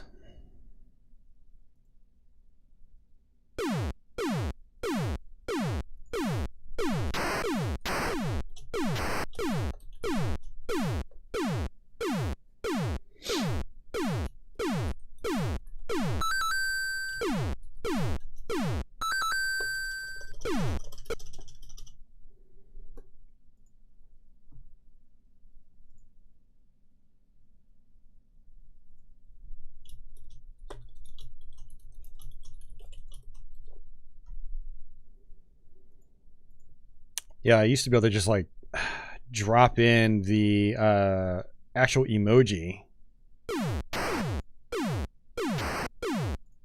Oops.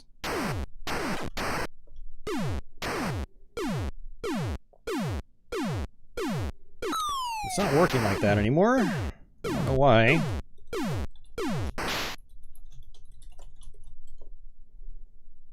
Yeah, hopefully you guys enjoyed that last run. That was pretty solid, I gotta say. Definitely no complaints.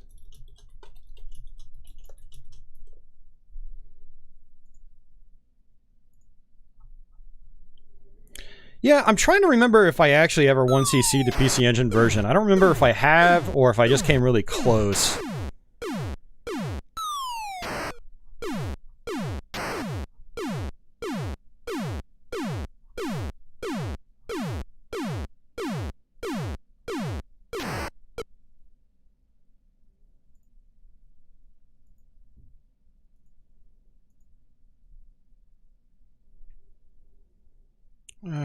right, let's see.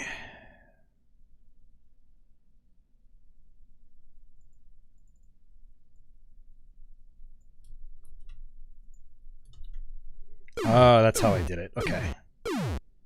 Alright, almost done, guys. I just figured out my old strat.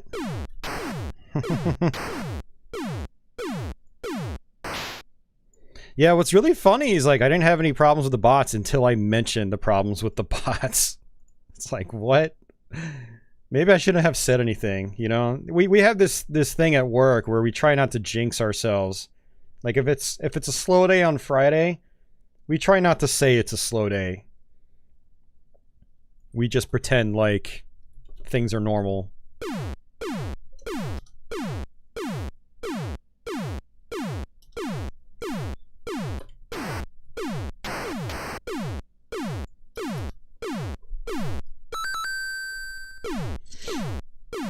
Alright. Let's see, I know that I'm missing a couple more I need to add in here to keep the bots from coming in.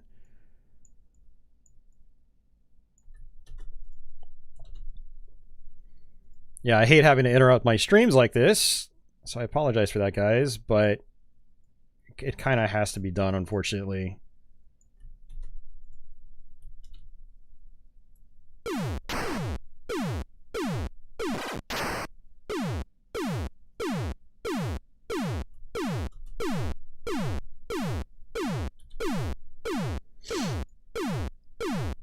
Alright, what am I missing? Am I missing anything?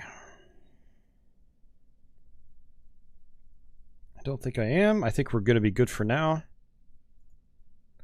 Yeah, thanks all you guys that are on bot duty. I really appreciate it. That definitely helps out a lot. So, alright.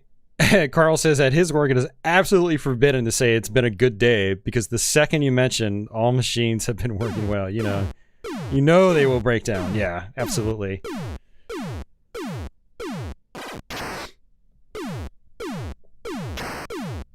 Alright. So let me check my controls. I'm pretty sure the controls are fine here, but let me just double check. So X is... okay, they're not. So that should be missile, and that should be bomber. And then we will do R1 as start. I mean, the start button's fine too.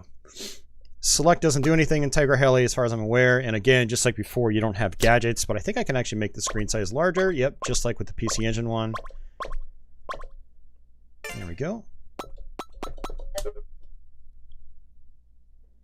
Now you can actually, like, raise the screen size even more, but I'm just going to leave it on default. Alright. So yeah, this is the our original NES Tiger-Heli. This is what a lot of us in North America grew up with. This was, as much crap as people give this game, this was actually really popular back in the day. Like, it sold a lot of copies. And thus, it's one of the most common NES games. It's also still one of the cheapest. But it's also still fun. Pretty faithful to the arcade game. Now, unfortunately, I don't have gadgets, so I don't have my on-screen counter. So I can't tell how many shots I'm at right now. So making the little cars appear is a lot more difficult.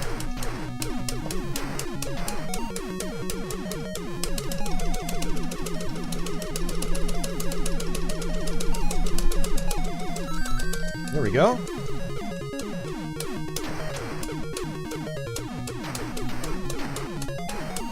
I've always liked the main theme on the NES version.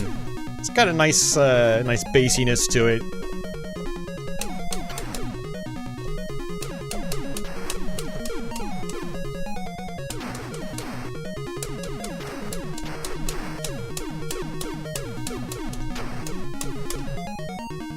Just like before, I'm going to use a bomb down in the bottom right. And we still have the boxes we can destroy. And actually in this version, I might not need the bomb. I might be able to just wait. Let's see. Yeah, I can just wait it out. That's fine. The arcade version, that part's more dangerous, for sure. Now, there are a lot of details missing in this one. Like, obviously, the enemy sprites aren't as interesting.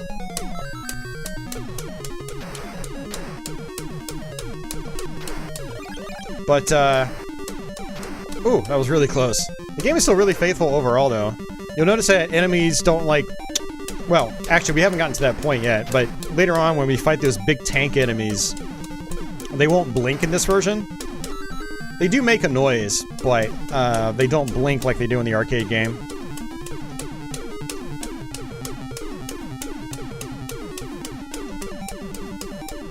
Yep, so we got our left-facing heli.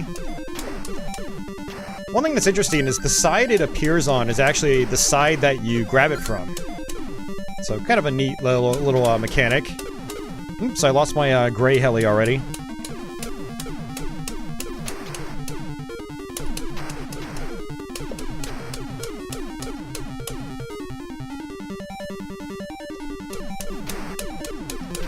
Enemy patterns aren't nearly as dense to start off. Like, you don't have as many surprise tanks from the sides of the screen. And it doesn't seem like they shoot right away, either. Alright, that's it.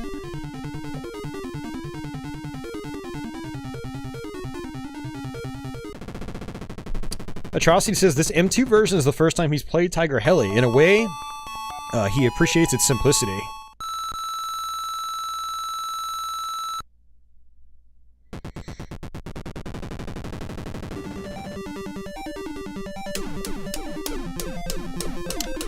Dasan, do you know if the NES version of Tiger-Heli was released in Europe? It's not something I really ever bothered to check.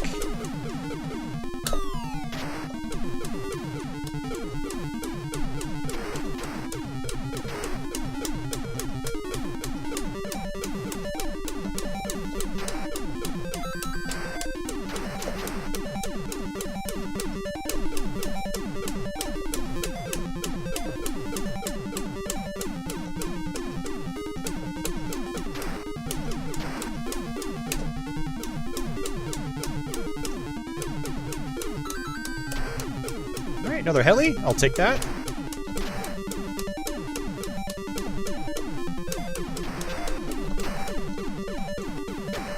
I feel like the red helis are probably the way to go.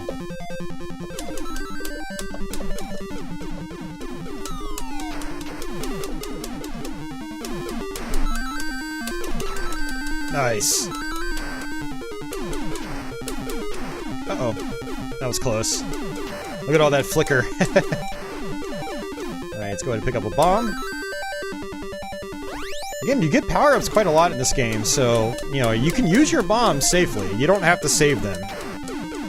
So part of the strategy is actually using your bombs to survive, and then just grabbing another one, you know, to replenish.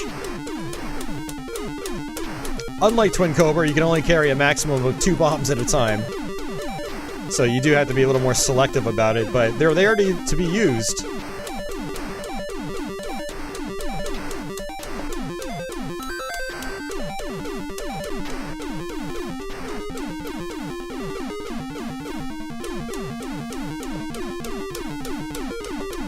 I'm just constantly shooting where tanks can potentially come out. Looks like we've got 9 boxes.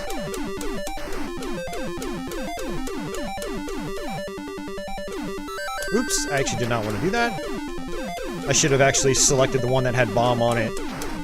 Basically, green is bomb, red is your side helis, white is your, or gray is your forward-facing helis.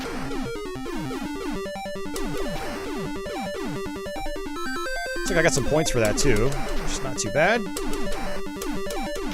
I'll take points. Should be close to the end of this stage. Now you can see this is still challenging, but it's not as tough as the arcade game.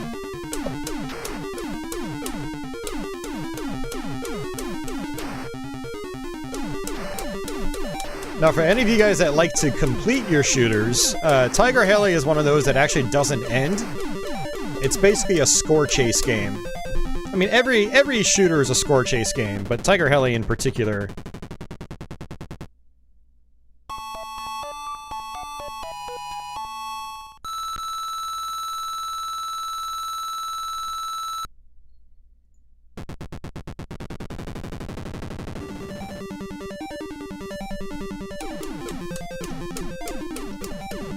These bots are basically gonna have me banning every single emoji out there. Which is actually really frustrating because stuff like the thumbs up, like people use thumbs up. I use thumbs up. But now I can't use thumbs up because, you know, the bots are using the thumbs up icon. So it's very aggravating.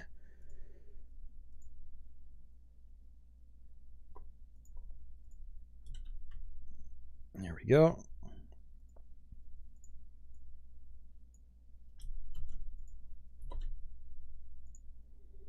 And there we go. All right. Let's keep going at this.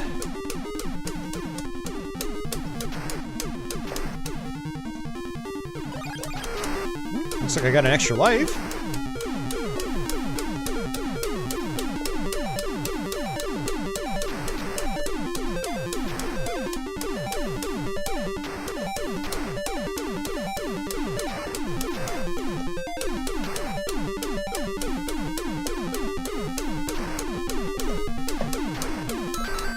Oh, there goes a heli. Another extra life. Looks like I just got 10 boxes.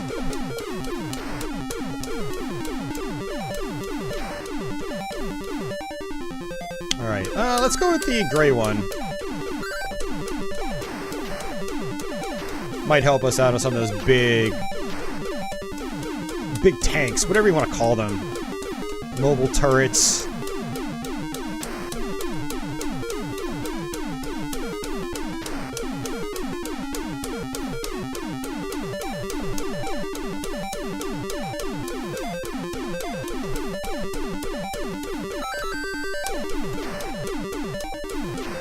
Yeah, and just like the, you know, the PC Engine version of Twin Cobra we were playing. Nice, I got that one. Enemies only shoot in 8 directions in this. I definitely want green. Need another bomb back. There we go, nice.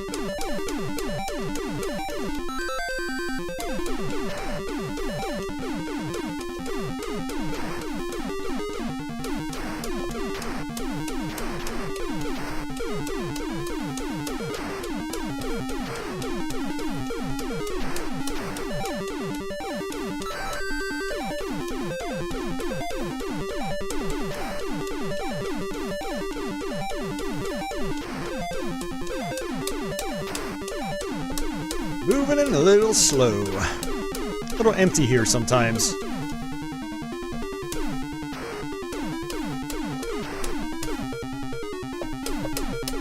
Yeah, you can use the fact that the enemies only shoot in 8 directions to your advantage.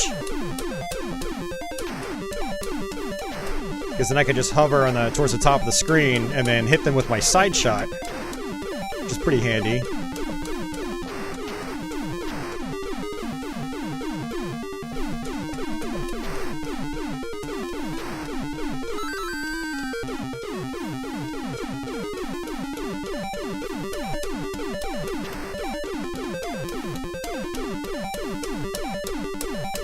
All right.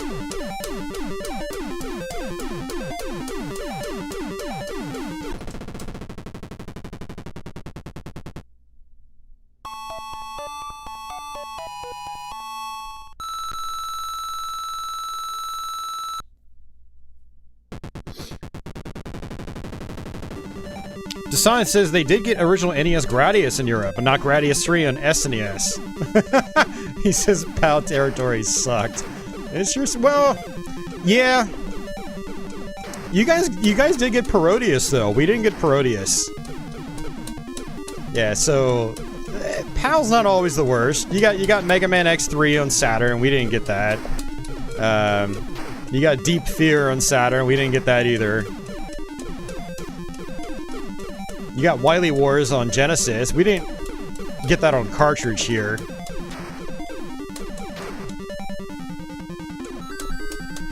But yeah, you probably got screwed more often than not, though.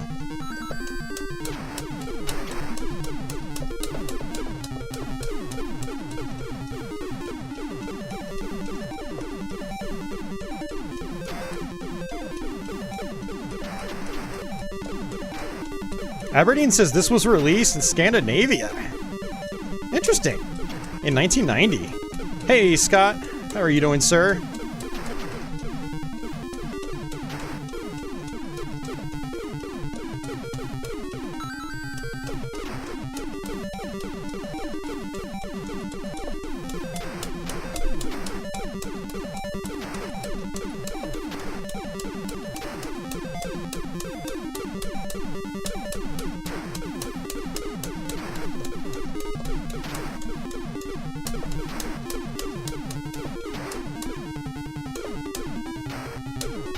One thing I always loved about Tiger-Heli is you can blow up, like, houses and stuff like that.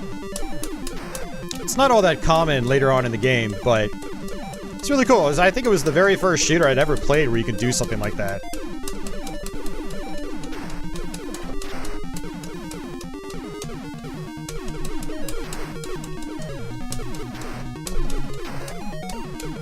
Oh, that was close.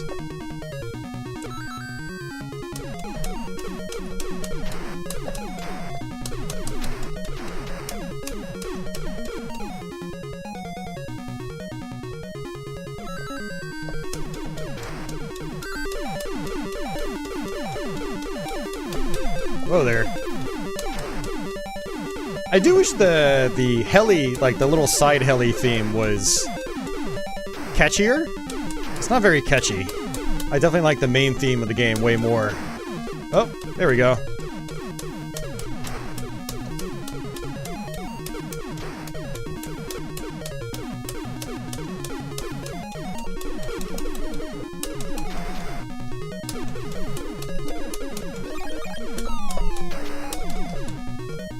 Feels like your bombs are pretty powerful against these guys. Woof.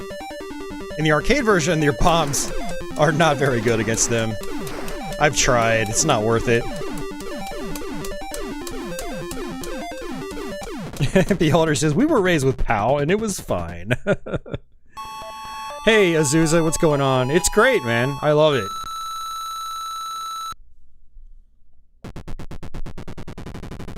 Gamer Dude says, Europe got Terranigma and SNES, though. This is true. Yep. So Europe didn't always miss out.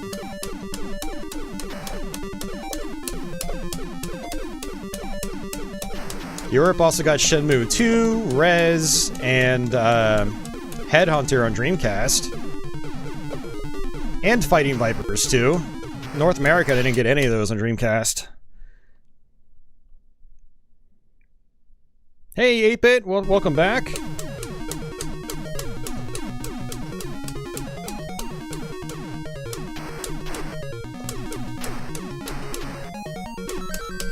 Up to 7 boxes. 3 more, we get an extra life. Oh, that still hit my bomb. I bet if that was the arcade game, it wouldn't have. The hitboxes are probably better in the arcade game. Oh, I got the little vehicle. The little car.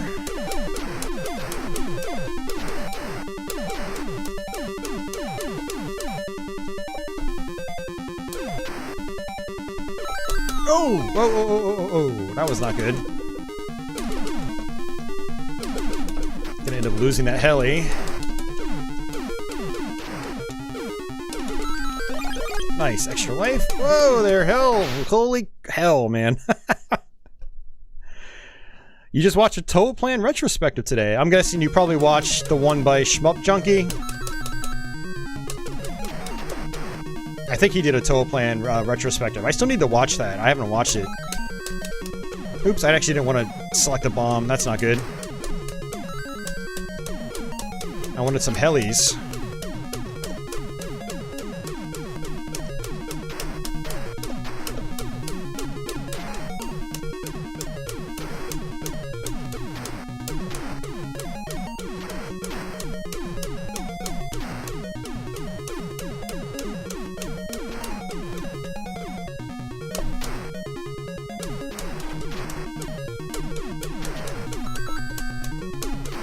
I gotta be careful with those hitboxes in this. Like, you can easily waste a bomb by accident because of them.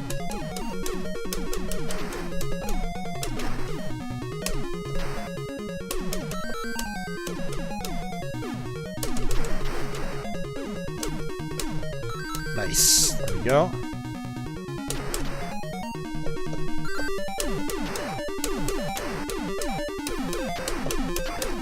Yeah, so for anybody wondering, we are going to be doing some more Toaplan streams. In particular, the Fire Shark collection. We're going to do that soon. Maybe next week. We'll see how I feel. And then we're going to do other ShotTriggers streams, too. We'll probably do a combination of Ketsui and Esprade. We'll probably do one of Sorcerer Striker. Maybe Sorcerer Striker and Battle Gorega. Maybe we'll just do both. Then I'll eventually buy the Alest collection, and we will stream that. Alright, I think that should be it. I'm gonna keep firing. I don't know if any planes are gonna fly down. Hey, Lawrence, welcome back. You just got a TurboGrafx 16 and an EverDrive. Congrats, man. It's a great system. You're gonna love it. I definitely consider getting a CD attachment eventually. Oh, well, I guess you got the North American model. That's gonna be a little more difficult.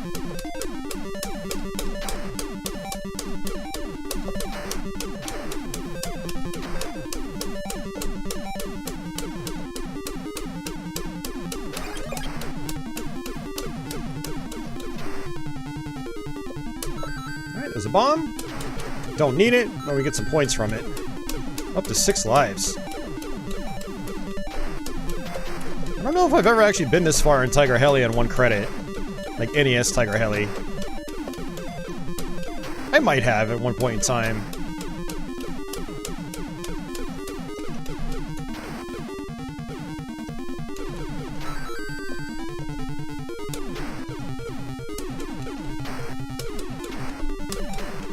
Nope, there goes one of my helis. And it's back. Gotta stay down here so it doesn't shoot diagonally. Uh-oh.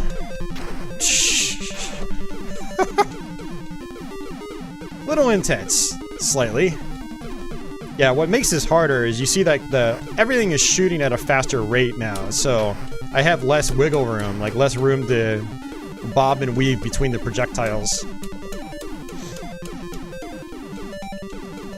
I wonder if I could roll my score, or like what they call counter-stopping.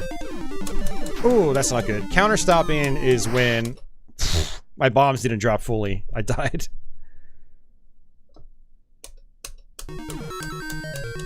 Yeah, Code, I hear you there, man. Who knows when the Analog Duo is gonna happen? They haven't said anything about it. Ugh, I died again. I've got a PC Engine Duo, but it still has some issues with some of my CDRs, which is kind of frustrating. Well, I don't think we're going to counter-stop the game. I thought I was going to get a little bit farther, but man, that's not good.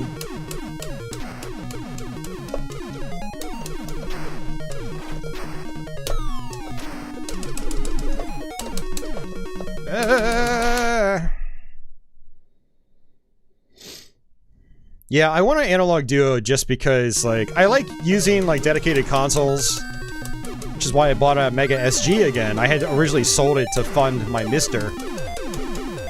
But it's just really convenient for streaming. Plus, I want that feel,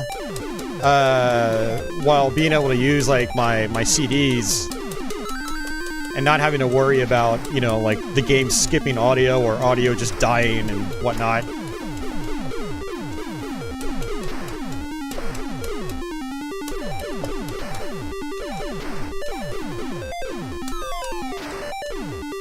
Alright.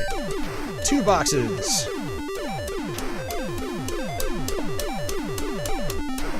I mean, I don't plan on selling my Duo, but it is kind of annoying that it doesn't work amazing with my CDs. It's already been serviced and everything, so... Only thing I can do, potentially, is send it back to one of the repair guys, and then give them some of my CDRs. And they can try to tweak the potentiometers on the console for my CDRs specifically. Which I already use the best CDRs. I use the Taiyo Udins. So... they're the best, most reliable.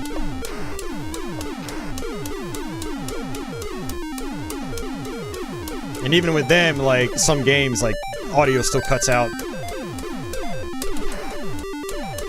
And these guys are firing quite rapid now.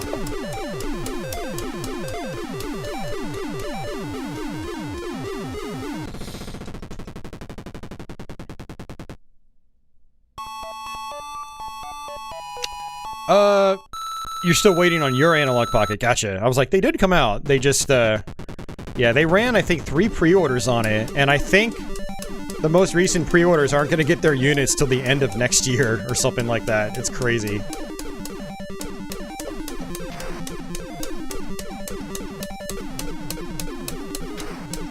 Yeah, so I can use, you know, I can do PC Engine on the Mister, but you know, when it comes to streaming and stuff like that, I generally prefer just using my original hardware. It's more fun for me. The Mister is amazing. I highly recommend it, but I still prefer my dedicated consoles. And the Mister, unfortunately, I still get signal drops and stuff like that, which kind of screws with my capture card. And when I use something like the analog systems, Mega SG or Super NT, things like that, and I use the jailbreak, there is no signal drop from game to game to game, even with resolution switches. It's just the way it handles its HDMI output. It plays very, very nice with my capture card, which is important when I'm streaming. Yeah, we can see things are getting a lot more difficult now. We have much less room to squeeze through these bullets. At least we recovered. Of course, I probably just jinxed myself.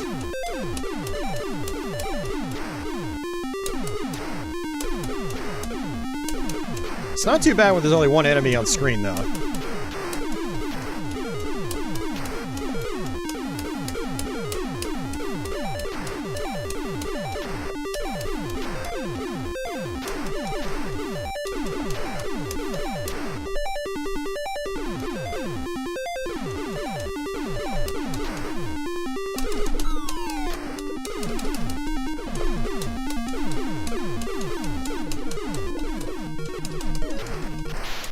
I couldn't squeeze over any farther. There's like an invisible wall on the left and right hand sides of the screen.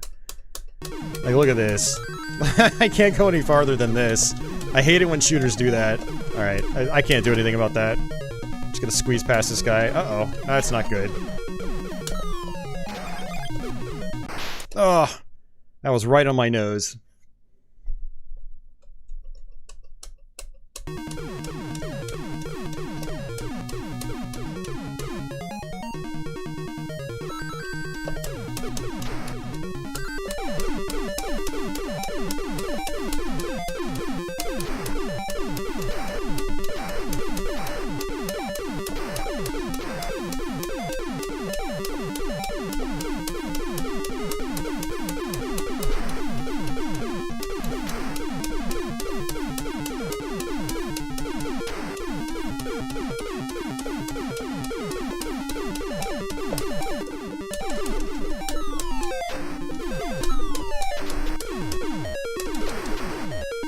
Nice, got both of them. Woo!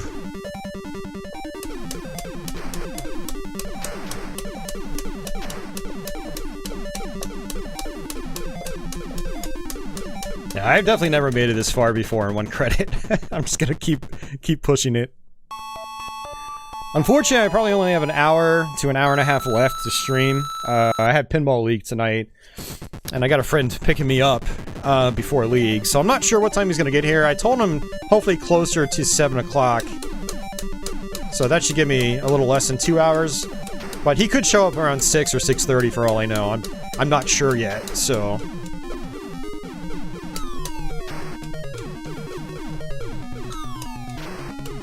I don't like having to use both my bombs there. I felt like I had no choice.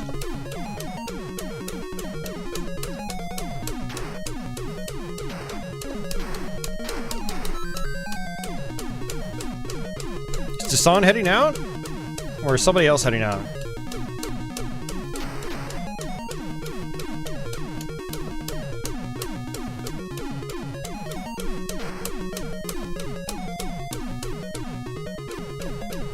Definitely want the red heli. Oh!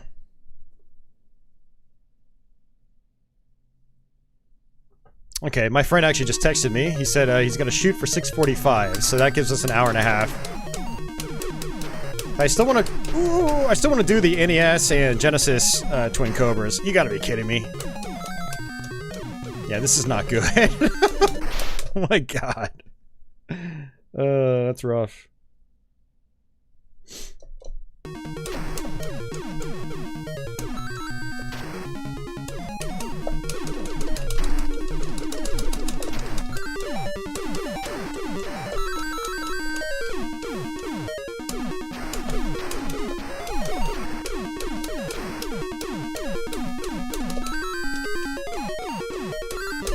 Yeah, I do think the red one is more useful initially, but having a gray one and a red one is like a good mixture, I think.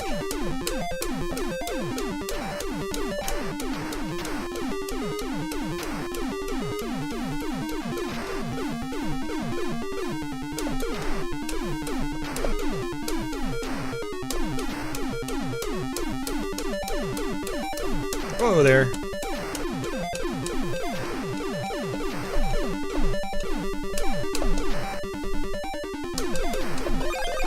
Extra life again, up to 1 life.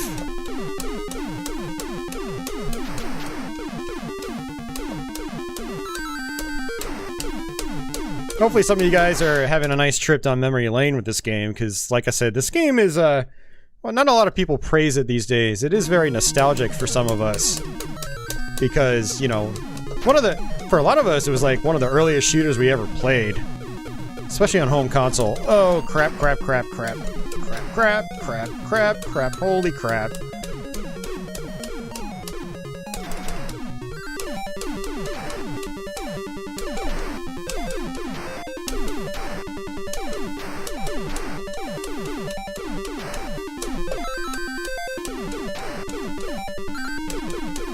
Whew. Man. Every time I think we're done, we end up recovering.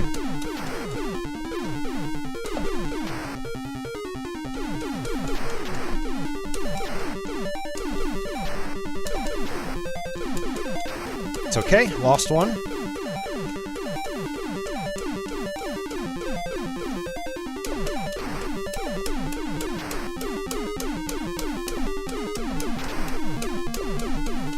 Uh-oh, not good.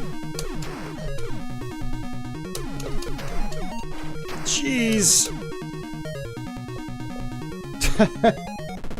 That was cutting it real close. Code says he hears they just added the 32x score in the Mister. Have you tried it yet? Yeah. Actually, I tried it. It's been out for a couple months now, and it's pretty solid, Code. And they even, I think, just put out another update. I need to update my Mister to get it. Yeah, it's good. Definitely recommend it.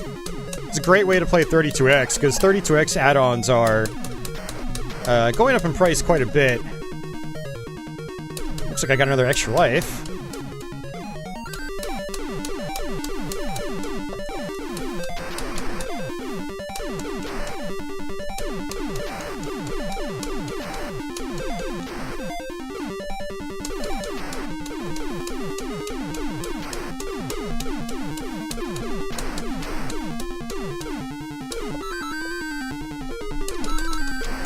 Alright, I did not want to bomb.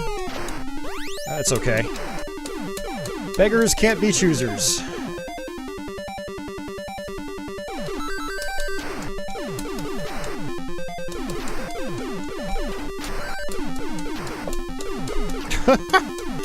Man.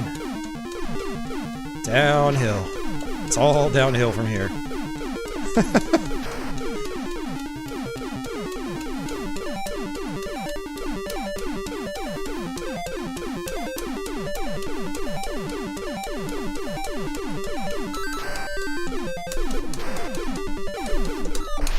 Ah, I ran right into that bullet. Azusa says he's been trying Gyairs. Gyairs, however you're supposed to pronounce it. Yeah, that's a cool game. Been trying to experiment with more shooters. It's good to hear. I like it when people are diving into the genre.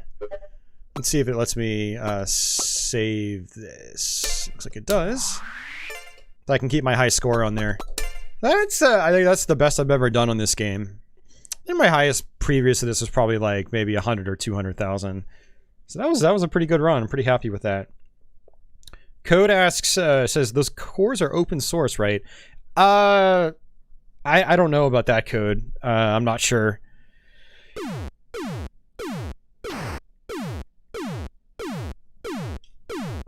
So, all right, let's go ahead and switch to the Genesis version of Twin Cobra, which is a very difficult game.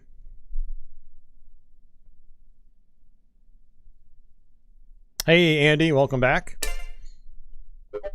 All right, so just like before, we don't have gadgets for these, but I can, let's see if I can make the screen size a little bit bigger. Yeah, we'll go with that. All right. And, oh, sorry, I'm gonna have to change my controls too. I forgot. So, shot, bomber, and then rapid shot, and then that should be good. Let me actually make sure it's saved. No, it did not save. All right.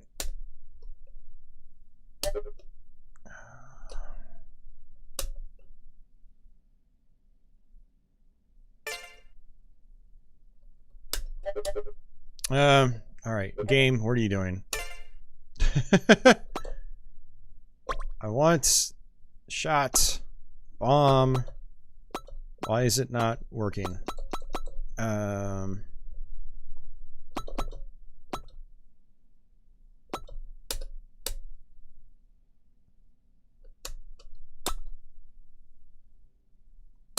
have no idea what's going on here.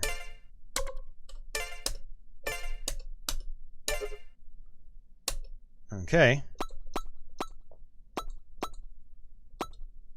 I mean, it should be working.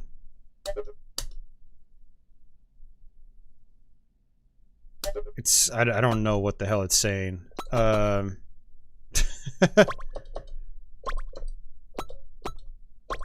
Basically, I want the X button to be my shot button, circle to be that. Maybe it's just not going to let me... Yeah, I have no idea. This is weird. Let's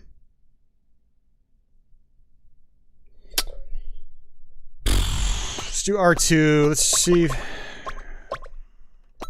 I don't know. It's just being weird. No assign. I don't know what the hell it's doing, man. It's not letting me save my settings. It's the only game in here that's not letting me do that. Alright, well, I guess rapid fire is on square, bomb is on X, and I just have to live with it. I mean, I want, like, regular firing in this. It's kind of aggravating. Alright, whatever. That's annoying. I haven't had any issues with any of the other games. So... Of course, I could potentially maybe go to configuration. Yeah, I could do that. Alright, whatever. We're just gonna leave it. Alright, default difficulty is hard A. And here we go. The US version of what game, Andy? Are you talking Twin Cobra? Then yes, we're playing the US Genesis version. As far as the Toaplan collection, there is no US version of it. It's only Japanese.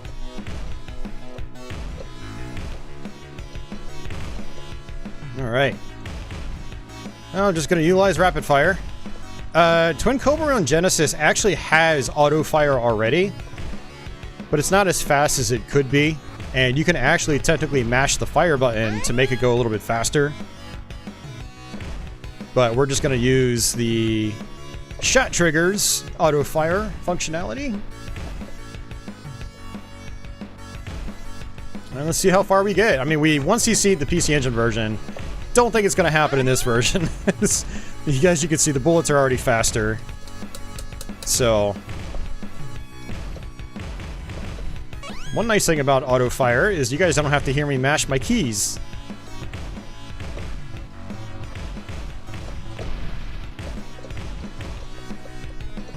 Go ahead and try to stick with red. Yeah, even the tanks come down faster too.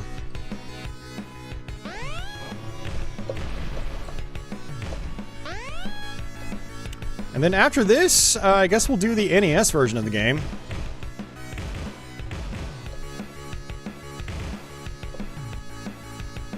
I might not have time to show off the last non-shooter game in here.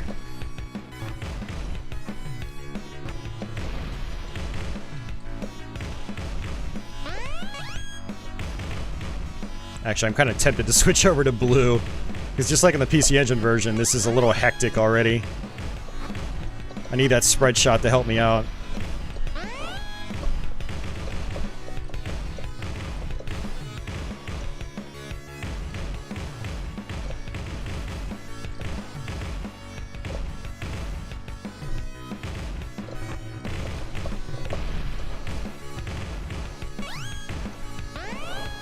Alright, 5-way shot.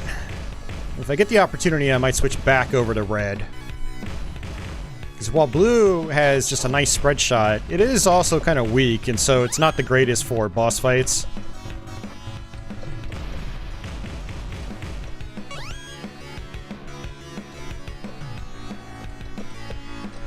There we go.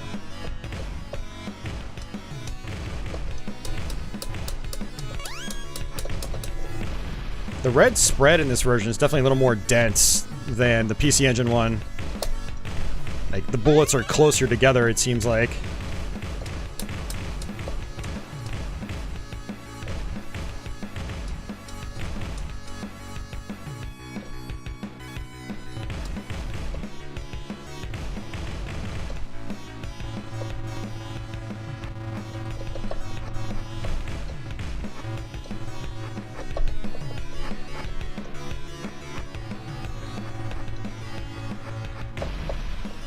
Alright. Good deal.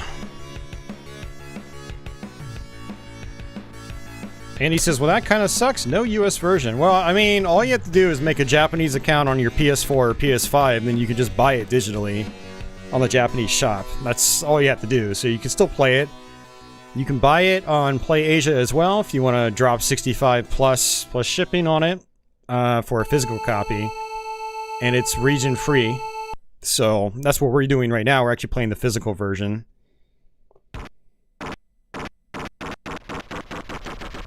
You do need a Japanese account though if you want to register the DLC, which is how you get access to these console versions.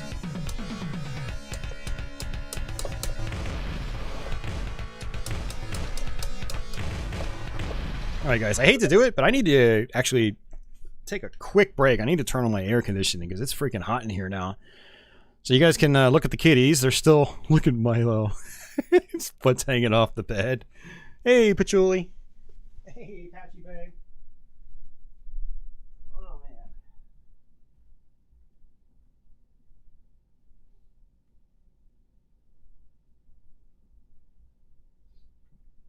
Yeah, Milo. Milo boy. The Milo Patchy. Yeah.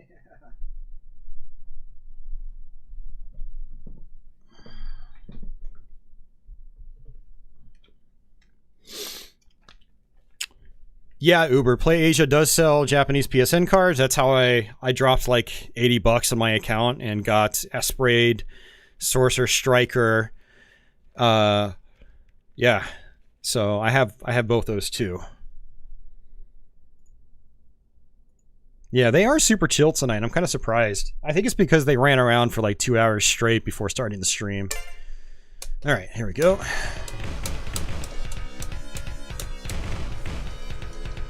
Look at how fast these enemies are now.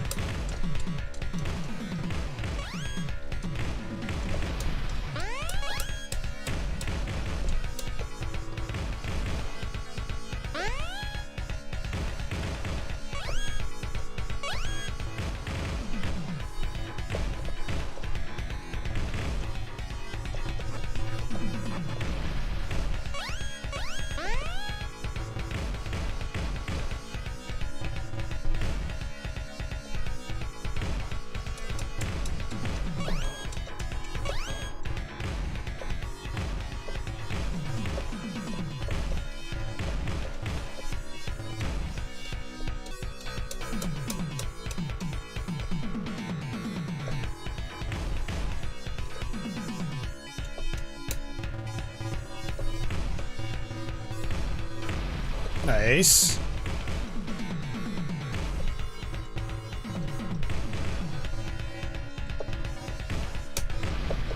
Double nice. 7 bombs.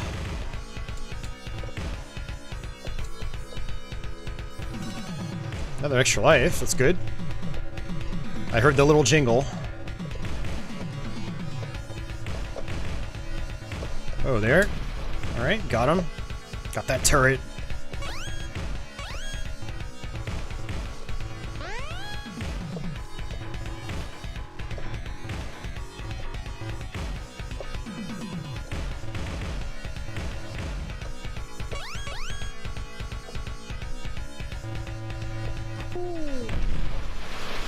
Let's go ahead and bomb those guys.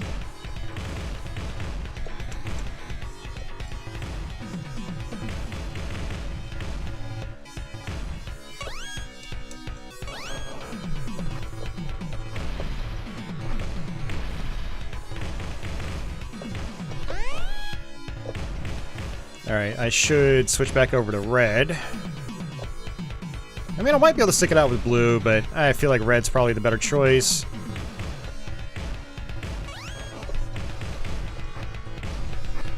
Oh no! Why did I do that?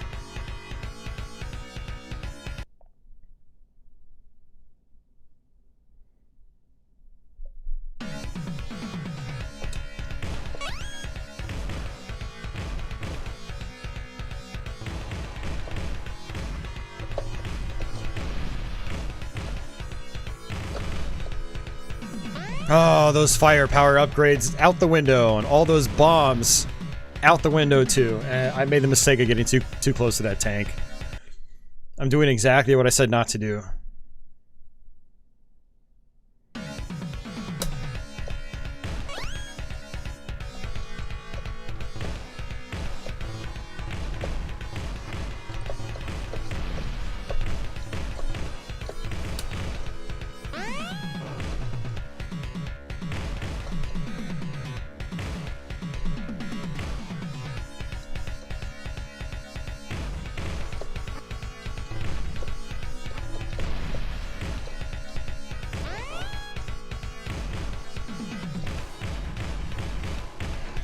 Alright, boss time. There's always a little bit of a load sequence, or a load pause, right before the bosses.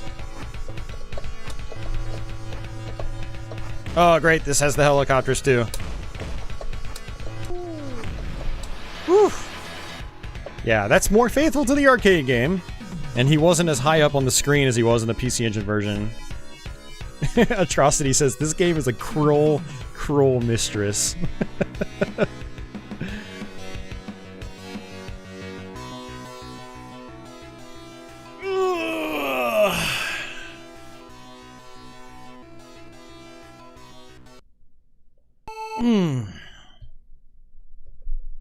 That's a lot of Twin Cobra today.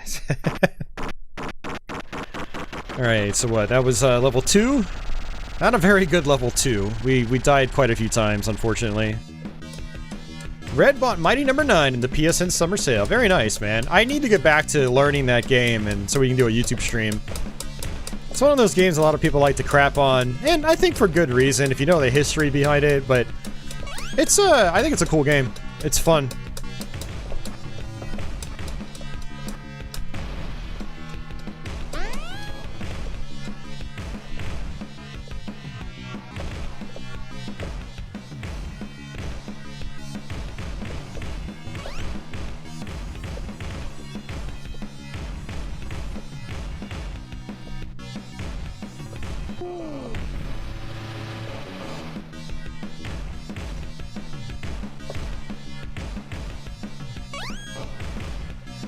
Yeah, the other great thing about Mighty Number 9 is that it's still ridiculously cheap on all the platforms.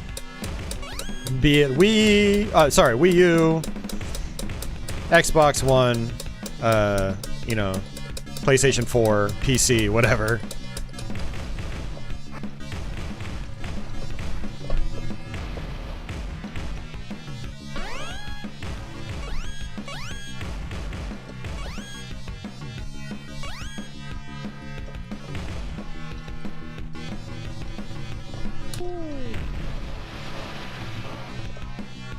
I ain't gonna fly off the screen. Come on. Oh no, he's coming back. I was like, that's cheap. He's a power-up. Those guys are always power-ups. Whoa, that was close. Dude, these enemies are shooting like ridiculously fast.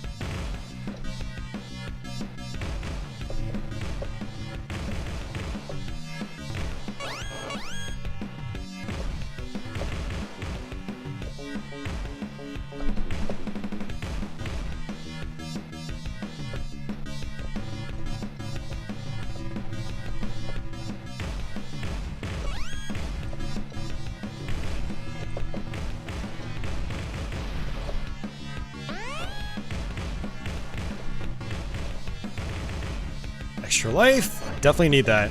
Because I lost a couple already. Whoa there, holy crap. Man, these sniper tanks are catching me off guard. Big time. That is the second time I died to a power-up container. Ugh. Red says he has liked what he's played so far, Mighty Number 9. Very nice.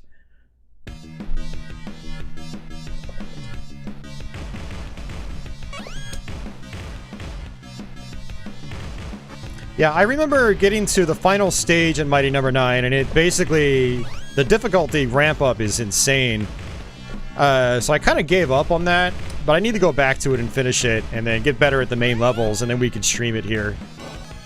I'm sure some of you guys would like to see it. I've been talking about it for years now.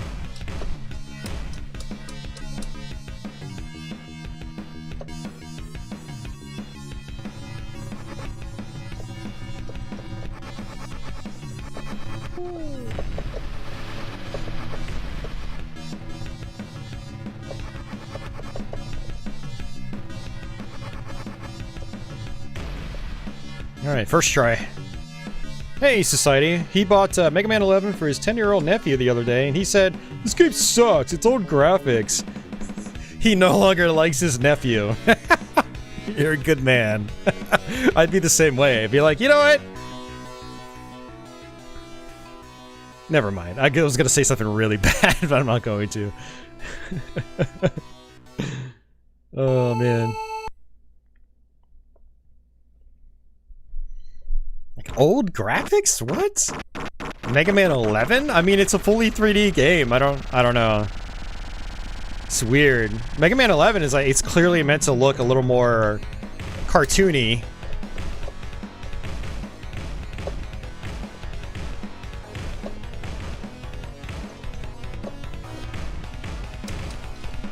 Yeah, that's a weird one. Old graphics. You know, the NES Mega Mans I can understand.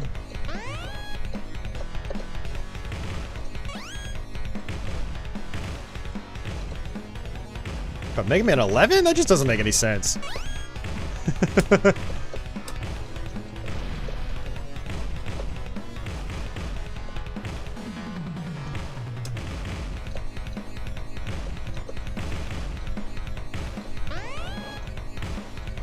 I really want the blue shot, but it wouldn't come around to me when it was blue. So we'll just roll with the yellow shot for a little bit. As you can see, it's got its uses. Very much like the side-to-side helis in Tiger-Heli. Except this is even better.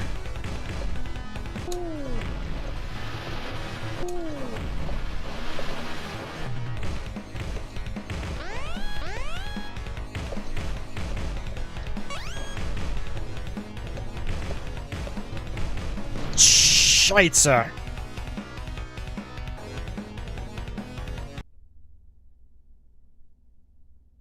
Your old graphics.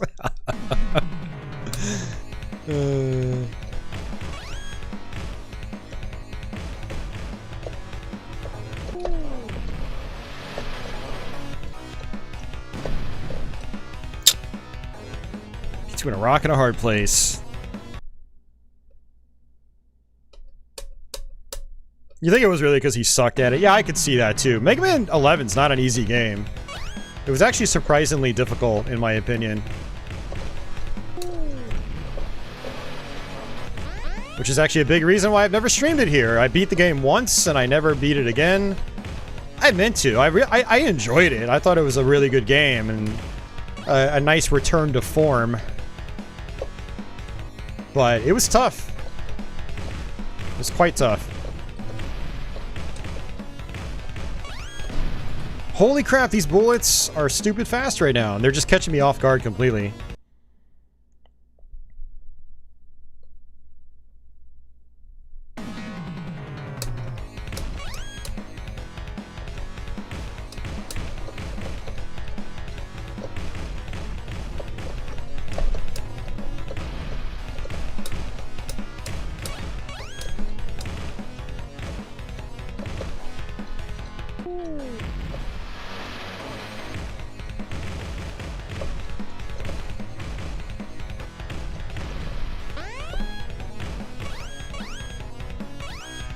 Oof, man. We're barely making recoveries here.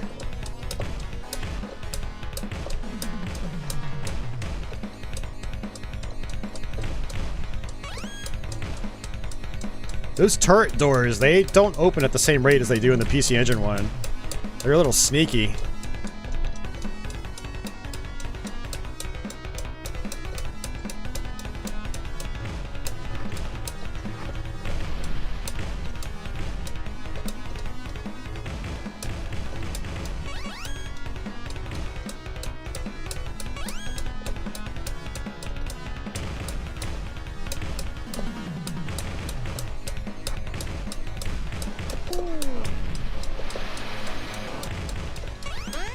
Bomb for a bomb.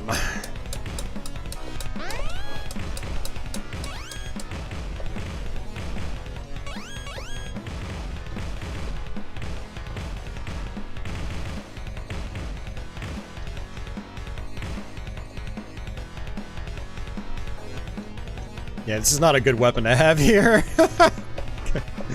This is not good.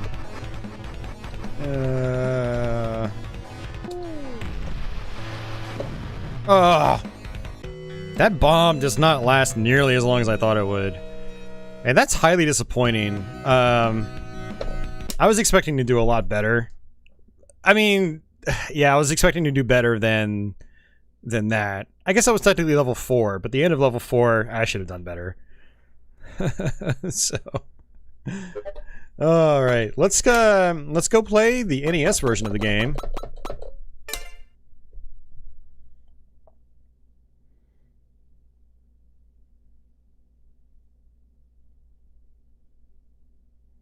Your TV doesn't like your AMD graphics cards? That's weird. All right, let's go ahead and... Well, let's actually see if we can change our configuration this time. Shot, bomber...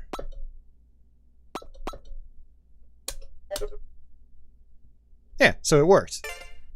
It's like, why does it not work on the Genesis version? It's really weird. Okay, so go back to our screen settings, and then we're going to bring it out a little bit, make it a little bit larger for you guys. Yeah, this is actually the first version of Twin Cobra I ever played. It's actually not a bad game. It's actually really fun by NES shmup standards, but it is janky. It's not the smoothest thing. It's a little choppy, and but it's really fun. It plays fast and it plays pretty well.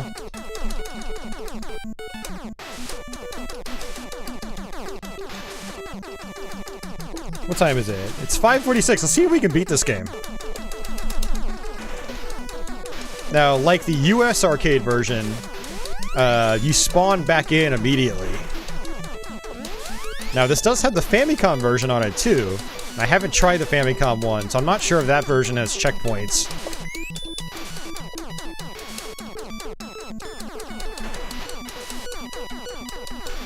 Yeah, you can see the colors are really muted.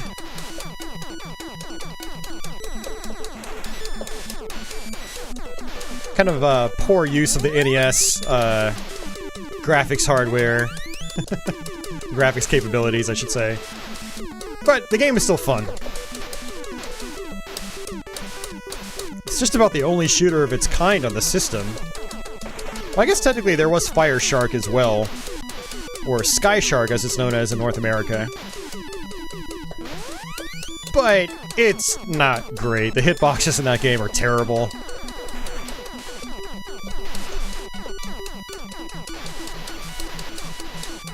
I'll get to show that off when we do the other Toaplan collection I have.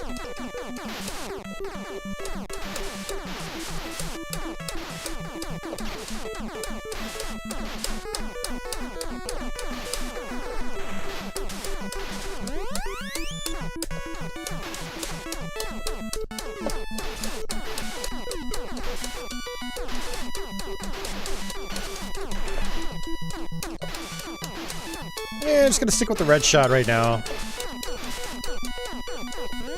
There we go.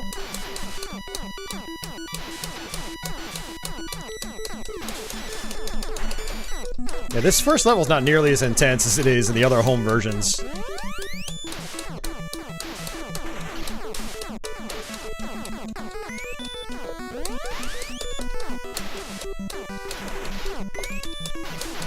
We've got 7 bombs already. Now, if I remember correctly, I think the bombs actually work a little bit differently in this one.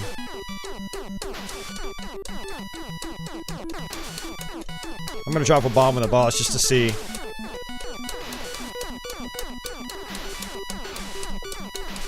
I think they might, like, the bomb might drop and it might, like, spin around. Similar to, I think Sky Shark does that, actually, or Flying Shark. Extra life already? Up to 3 lives. I like it actually displays how many lives you have on the bottom left. Unlike the Genesis and TurboGrafx versions, or PC Engine versions. Yep, it spins around. It's kind of neat.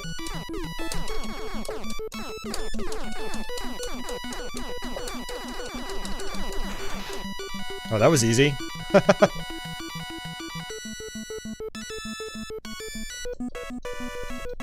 Max, yeah, you missed just about every version except this one. Yeah, we went through all of them. Or dabbled with all of them. We only successfully finished the PC Engine version.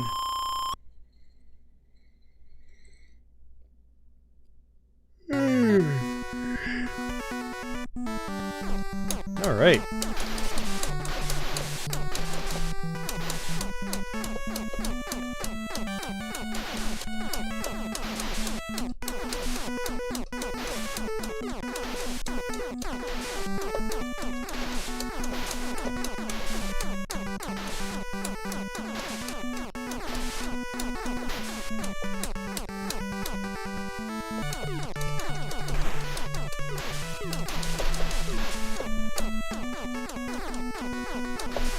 Whoa, that was close. Yeah, nice spread in the NES version. Look at that. That's big. Covers a nice... Oh, I'm invincible. That's a new power-up, actually. I think that's only in the NES version. Yeah, it only lasts a few seconds, it seems like. I forgot about that power-up.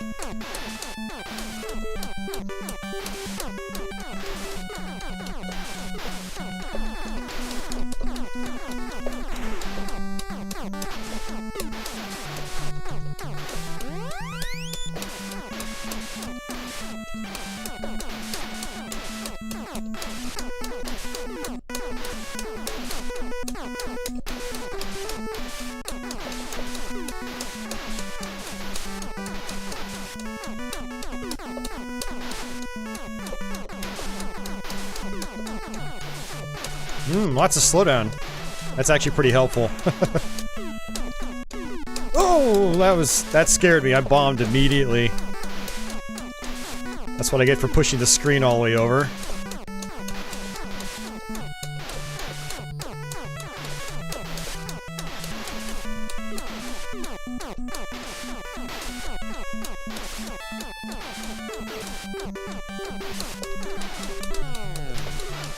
Oh, he speeds all the way up. That's interesting.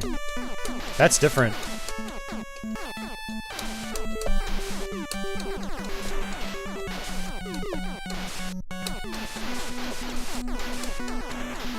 No extra life there. That's a bummer. Man, this is actually getting a little more intense than I remember. Maybe I should switch over to my blue shot. Or my spread shot.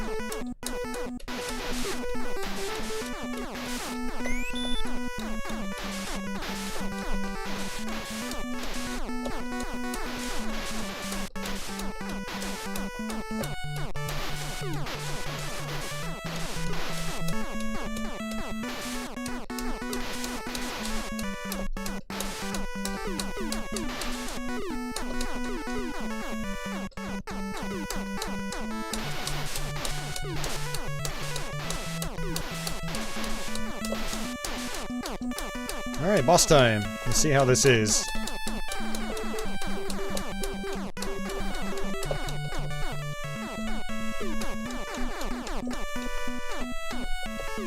Yeah, it doesn't seem all that bad. No helicopters, so that's nice.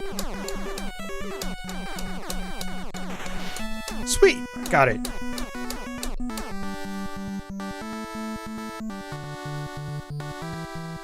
Monster asks, what version of this game do I like better? PC Engine version, as far as home ports. And then obviously the arcade game is my favorite way to play. But PC Engine version is definitely a little more relaxing compared to the other versions. Some of the other versions. This is the easiest version by far. But, you know, the PC Engine version looks nicer, it sounds better, it's... yeah. Alright, let's switch up. 5-way shot.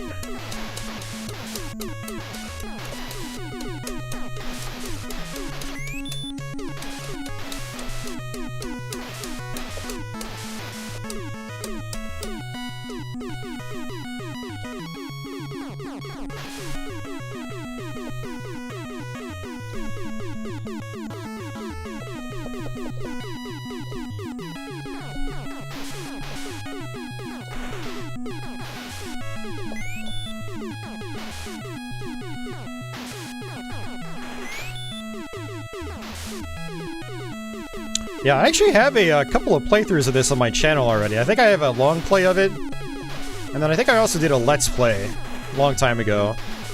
I don't remember if I actually beat the game during my Let's Play. But, yeah, that was one of my earlier videos, probably. It's been a while.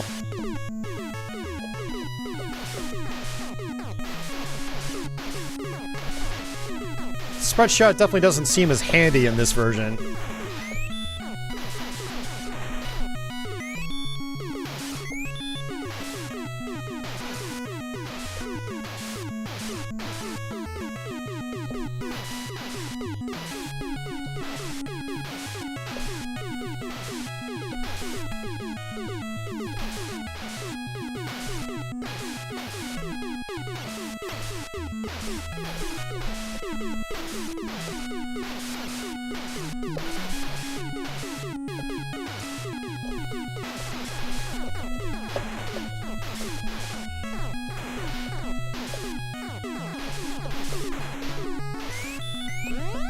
All right.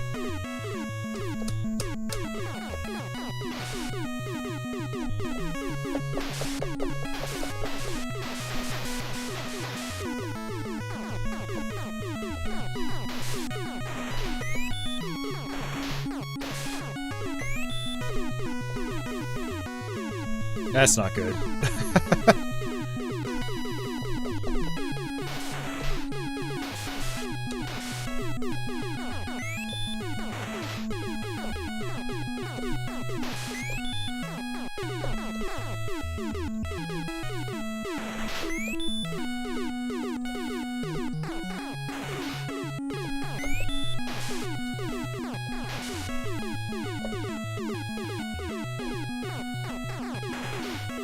Yeah, it's like it gets surprisingly busy at certain parts, but then it just dies down and nothing's happening.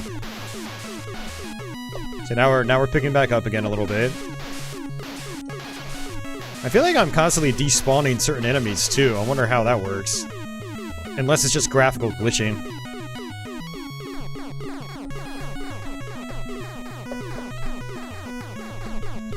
Now, I think there's still a second one of these, it's just, it doesn't display both at the same time. So you fight one after the other. Yep, there it is. Another example of how this version's easier than other ones. Uh-oh. So we're not getting nearly as many lives as the other home versions.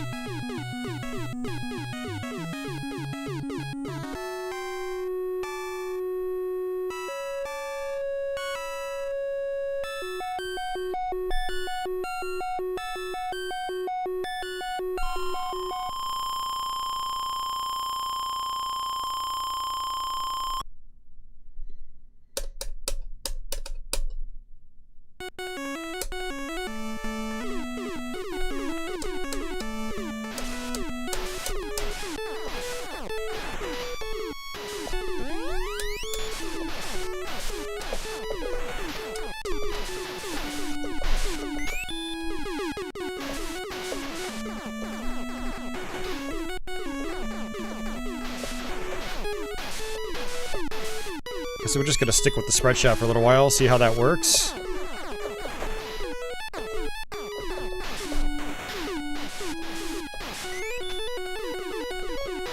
I could also try the four-way. Uh-oh, not good. Honestly, so many enemies are getting past me. This might be the better shot type right now.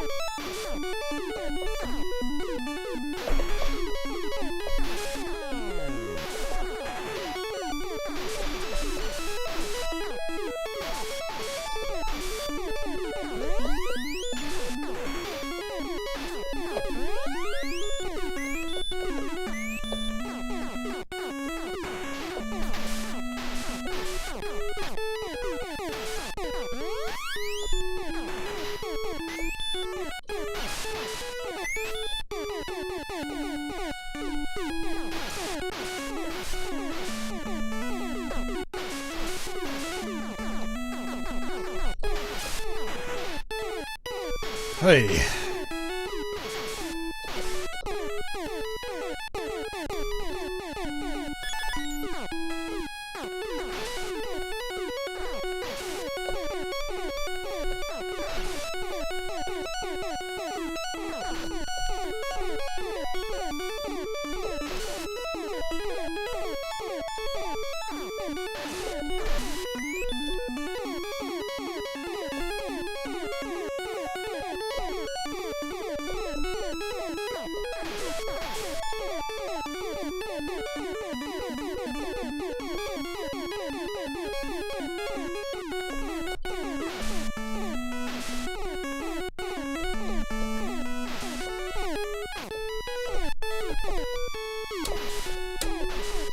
There we go.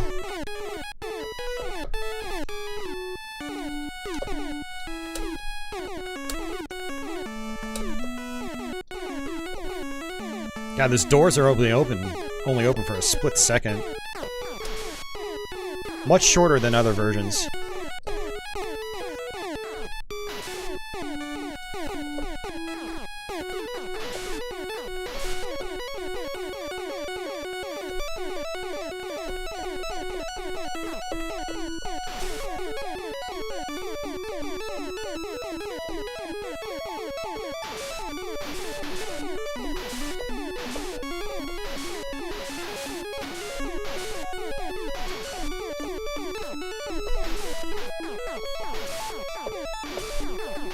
Oh, that was close. This weapon is good, but it doesn't fire that many projectiles.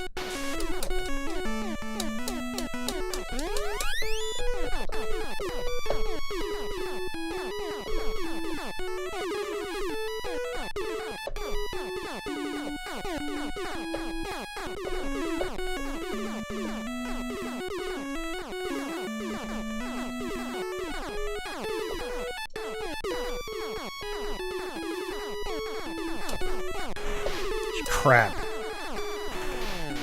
I just wasted 7 bombs. Ugh.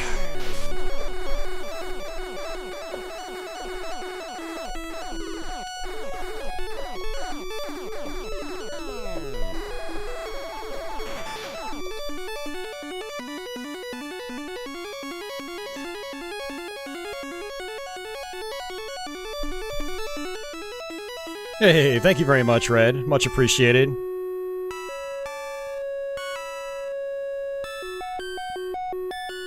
Yeah, I should have used my bombs earlier, instead of, like, just risking it. It's like, there's no reason to risk it. I had 9 bombs on hand. I should have used them. Alright, level 5, out of 10.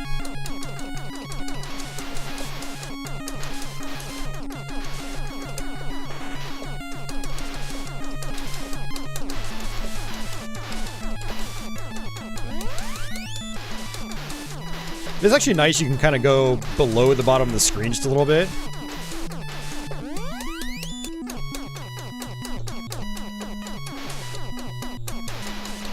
Gives you a little more wiggle room.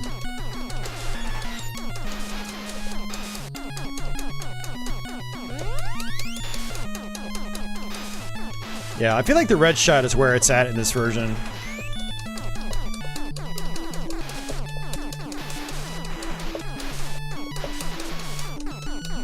The other shots, the yellow one in particular, I guess it's not really yellow in this one. I don't even know what color it is. It's like puke green. The yellow is very useful, or the 4-way shot's very useful, but it doesn't fire out nearly as many projectiles as you have in other versions. So, yeah.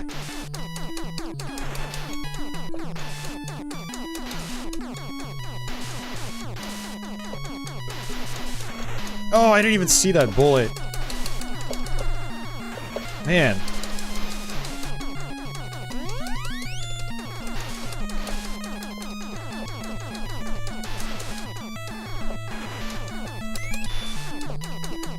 Well, this game certainly still gets hard, that's for sure.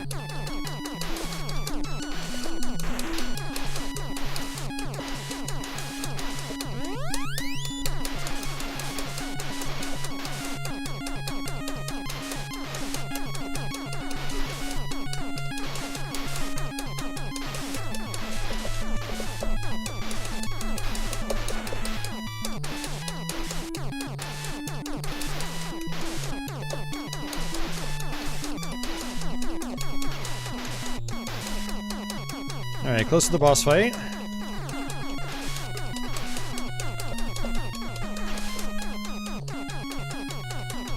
Oh, it went off the screen. I was gonna say, I should probably get the blue shot again.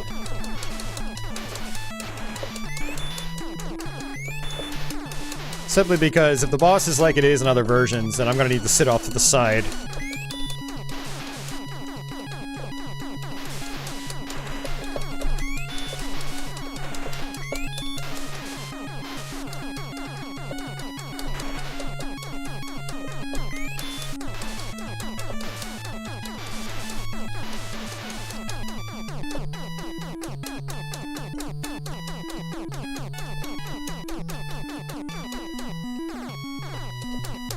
Yep, no switching to blue. Too late.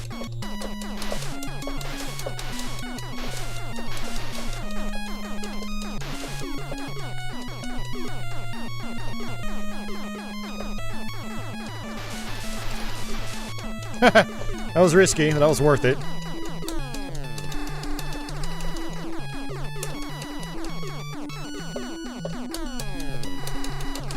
Uh-oh.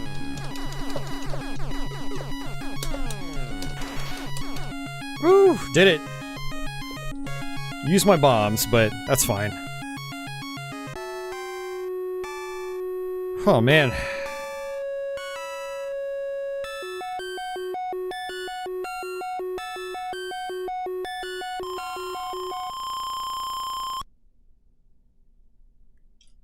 Making progress.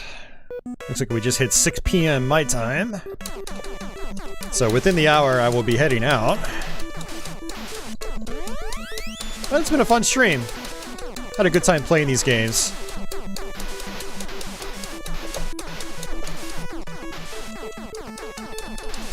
And hopefully you guys got to see something maybe you haven't seen before. Like some of the other versions of this game. I know a couple of you had never seen the arcade Tiger-Heli before. And like I said, I'll be back in the coming weeks with some more ShotTriggers streams. Since I do have the majority of the series now. I just need to buy the Alesta collection. Which I'll probably do that within the next month or so.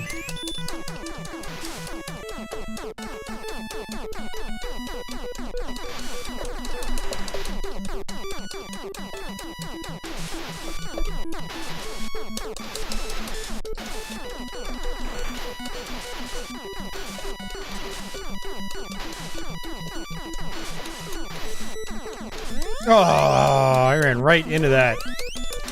Oh, that sucks.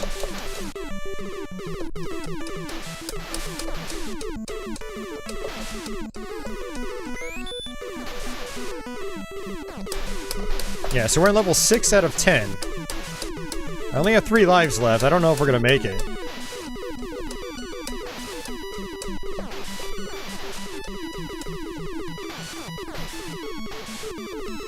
I definitely need a firepower upgrade right now.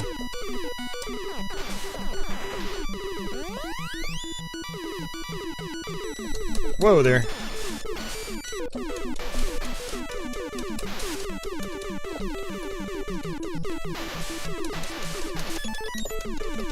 Extra life, that's good. There we go, finally, smart shot.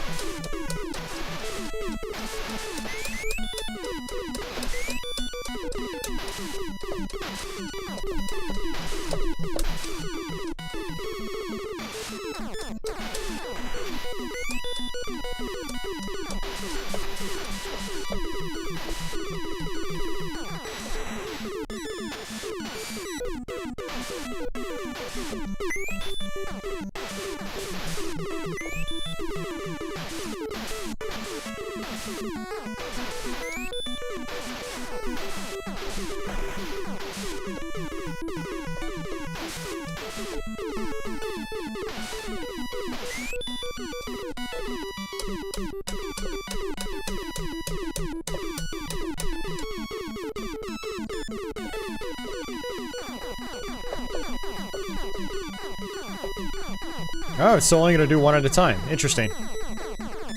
I mean, I guess that should be expected. That makes that boss a lot easier.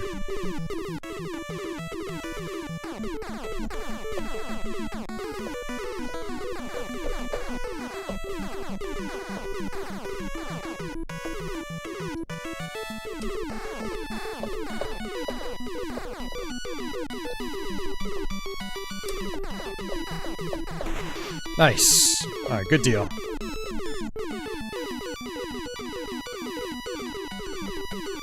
Oh, congrats, Andy. Happy early birthday to you.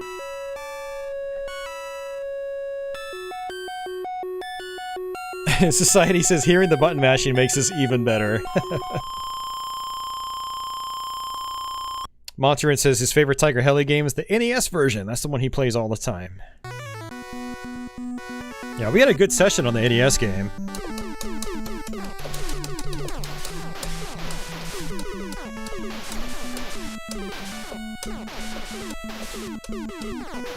Yeah, I will say these boats come down really fast in this version.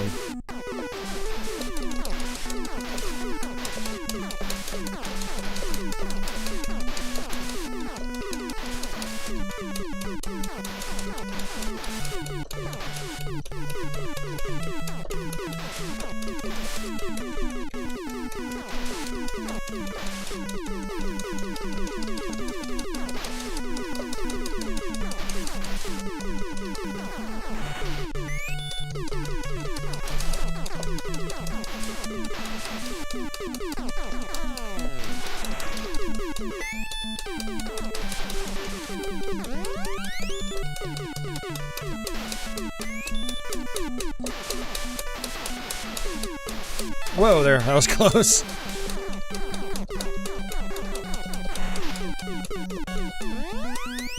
Alright, back to a 5-way shot. That'll help us with all those red helicopters.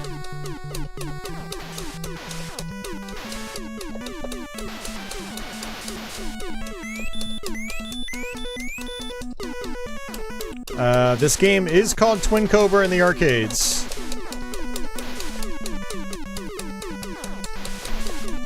But this collection we're playing has both Twin Cobra and its predecessor, Tiger-Heli.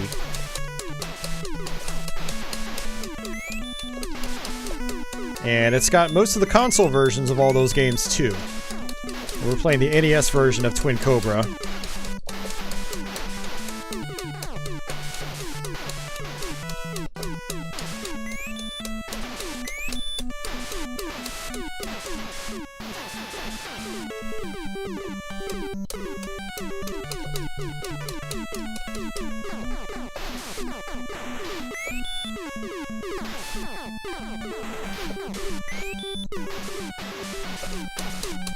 Yeah, I still haven't seen an. I don't think I've seen an extra life on the playfield.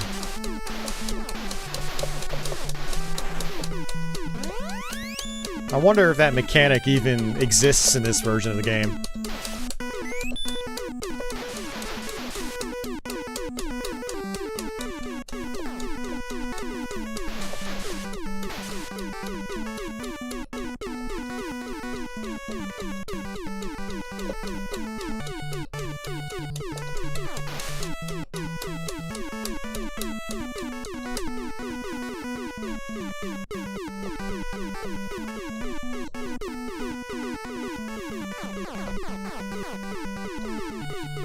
Okay, that sucks. That... Holy crap! Difficulty spike much?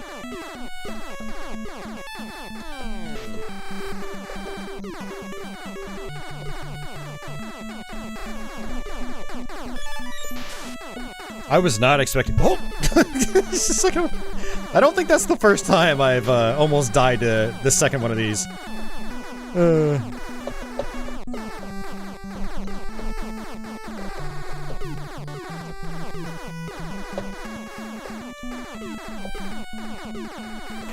Yeah, that's a big difficulty spike. Wow.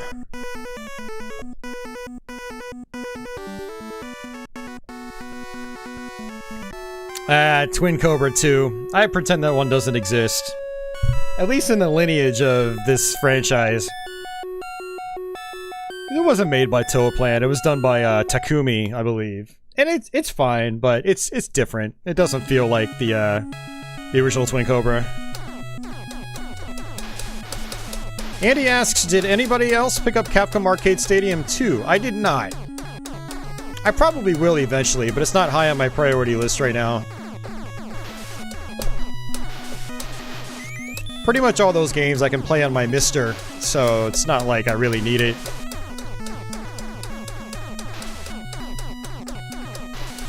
But I'll probably buy it eventually. Oh, holy crap. Okay, these bullets are not exactly what I would call slow.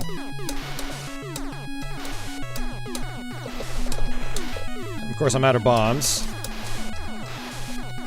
Back down to 3 lives. Every time I get ahead, we fall behind again.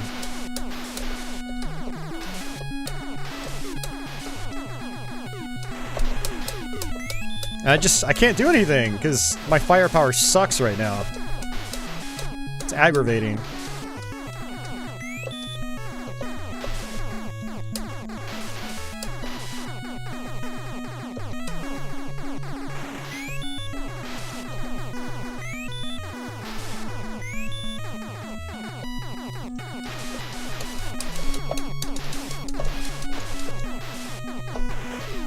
There's another one.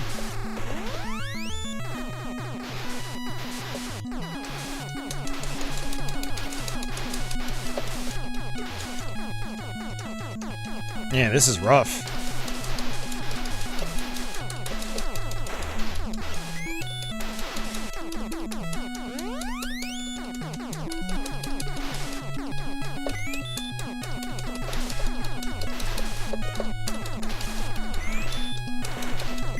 I need an extra life or 3.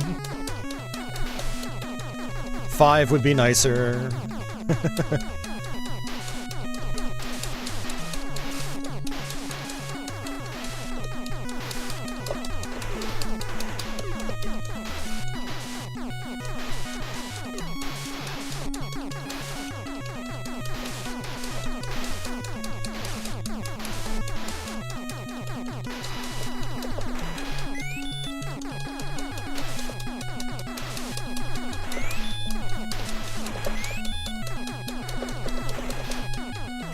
Alright, invulnerability.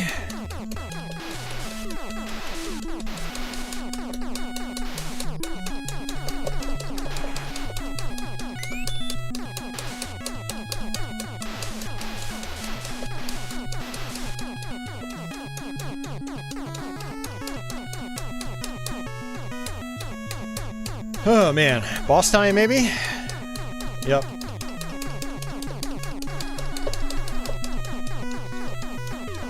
Kind of the same thing as before, it looks like. A little less predictable though.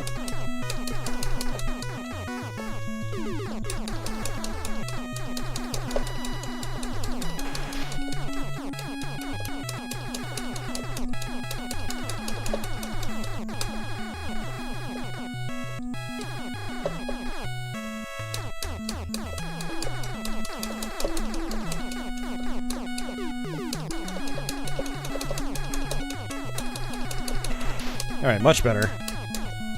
That was easier than the previous boss, for sure. Mike says his favorite vertical shooter is Flying Shark, or Sky Shark. Yeah, it is a Toaplan game. I actually have that collection on PS4 as well. We're gonna stream that sometime soon. Society says Gyrus is his favorite shooter.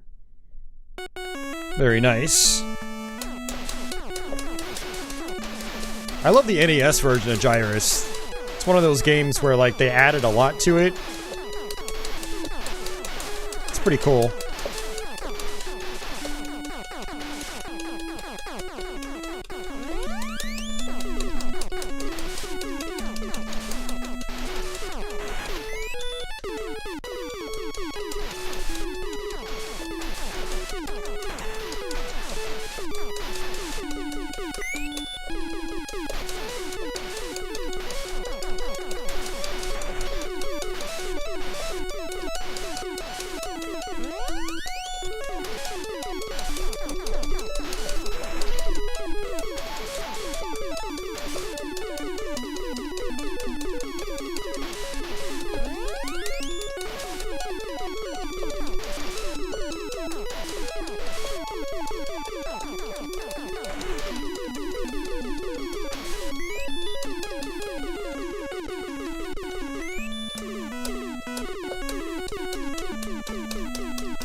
Back on land.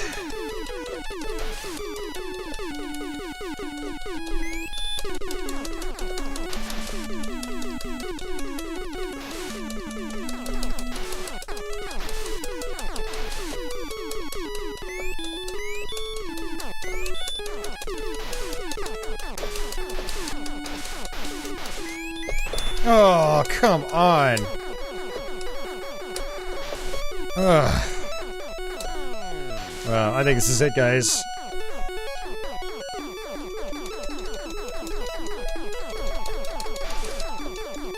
Jeez, don't let this version fool you. It can still get hard. So much for a 1 credit clear.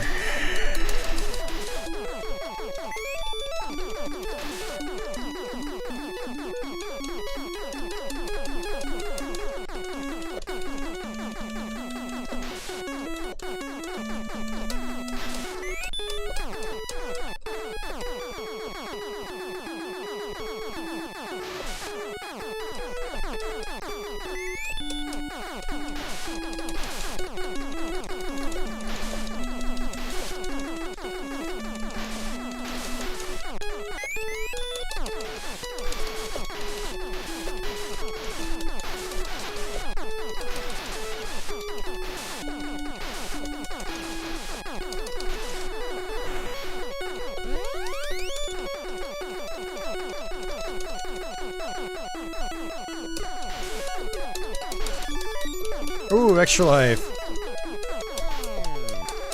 Never mind.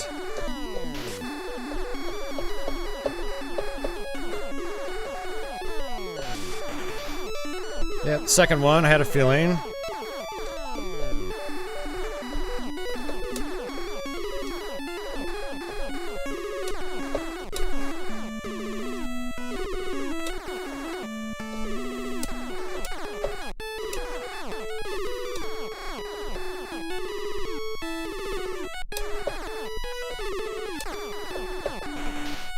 Ugh, it sucks that I earned an extra life, and then I lost the extra life right away. Red says, can I remember when that new Arkanoid game is coming out? No, I can't, Red. I don't remember when it's coming out. You'll want to Google it.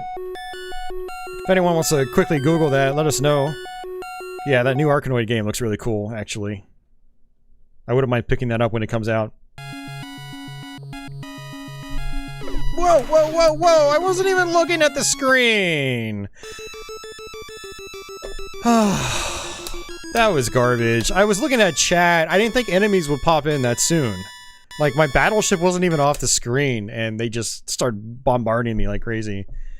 Man, that was a terrible run, honestly. Like, I died so many times for really bad, dumb reasons. So... Well, because of that, we actually do have the time to do, try Guardian or Get Star. I guess Get Star is the American version. And I played this for about 5 seconds. So I don't really know what I'm doing, but it seems pretty goofy and fun. So let's give it a shot. And of course, no gadgets for this game either. Both the cats are fighting right now. They both hopped off and now they're punching each other. Okay, so... punch.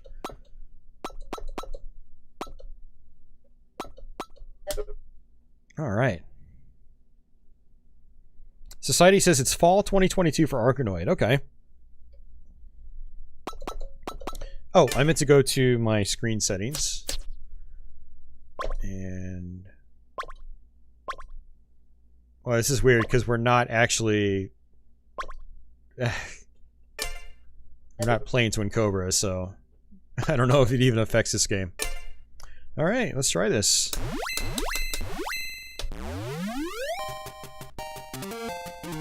Night Spider. Yeah, so it's what we would call a belt scroller. And you can attack enemies. The enemy design is great. And I guess I have to pick up those power-ups. Okay. Speed punch, apparently. Ooh, took a hit? Okay. Okay, it looks like the red orbs fill up my meters.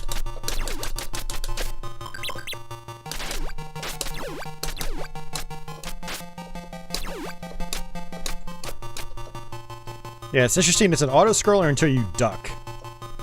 That's kind of cool.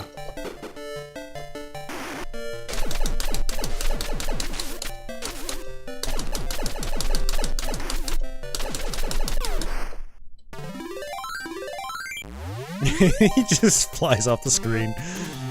Ice Ancient. I guess it's like the name of the bosses.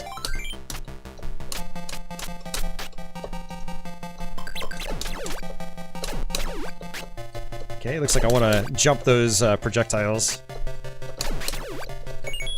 I got a gun. Not sure what the gun does. Yeah, it seems like a pretty fun game, though. Toaplan did have some quirky games.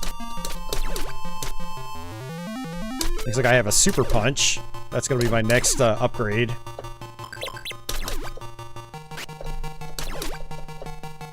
Yeah, Toaplan had some weird games. Like they had this, they had Wardner, they had Horror Story. But they're all fun games, despite being, like, really quirky.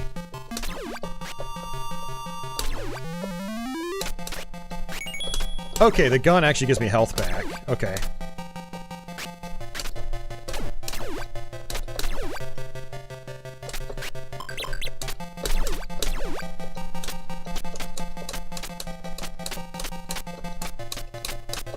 I don't know if jumping makes power-ups appear or anything like that.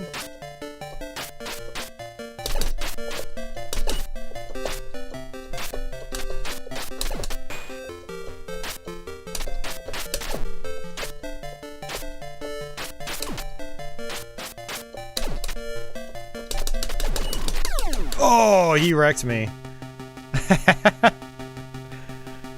Red says it reminds me of Altered Beast with the moves. Yeah, it is similar for sure. I probably got downgraded. Oh, jeez, I got completely downgraded.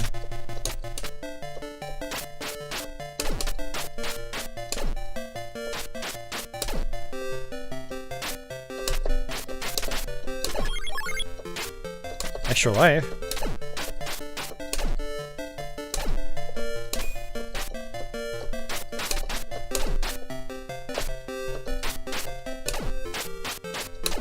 Looks like he fires a maximum of 3 times.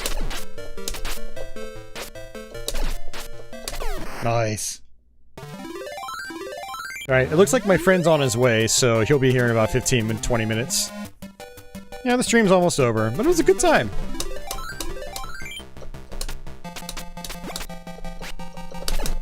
Oh, I want those power-ups. The power-ups are really good.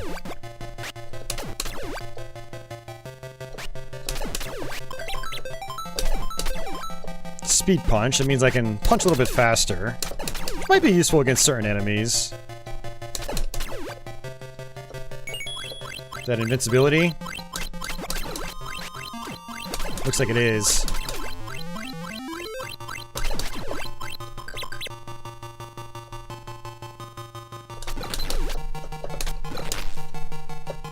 Oh, that was weird.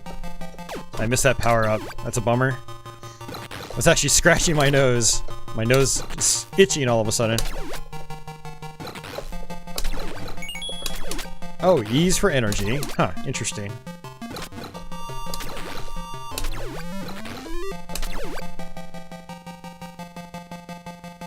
Boss time, maybe?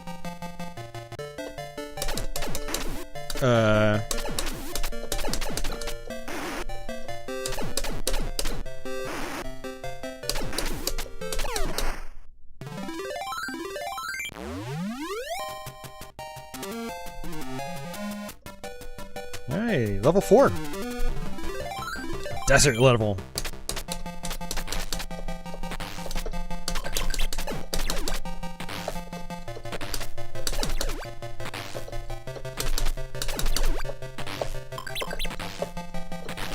I like that these are pretty simple patterns. Oh, you actually get a gun. Okay. Interesting. I guess I can save my energy, too.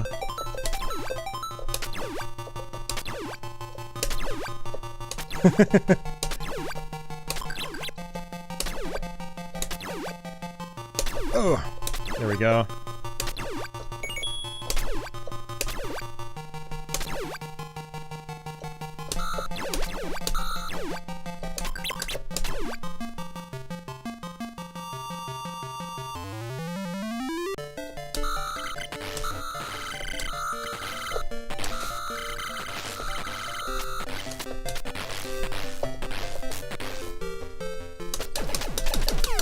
Nice, nice, nice, nice. Next future.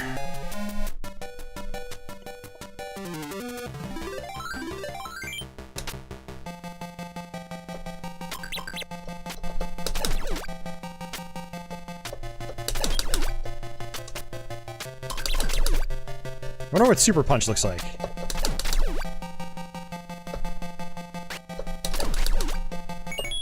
Energy. Energy's probably better. Get my health back. Wow, okay.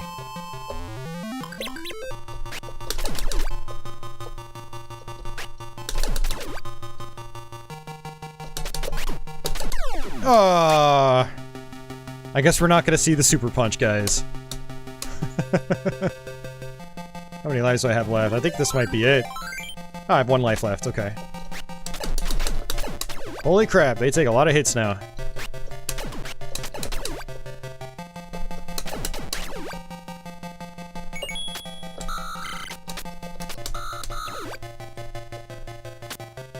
Red Rum. New video game. Oh, man.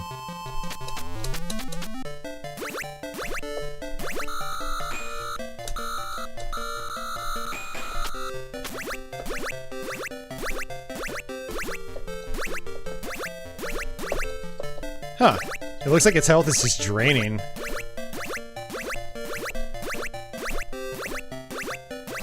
It's like the Yellow Devil from Mega Man. You're just avoiding. Whoa, holy hell.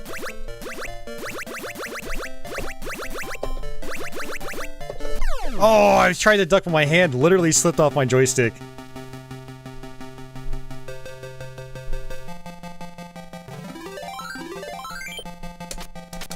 That's actually really interesting, just having to dodge.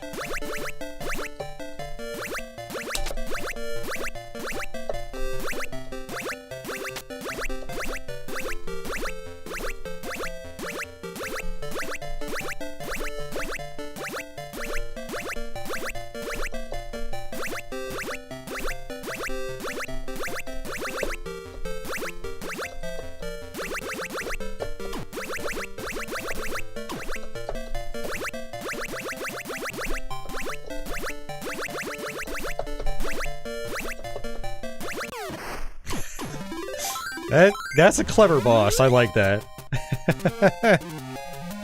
I like that a lot. It's different than just running up and just mashing a button and attacking.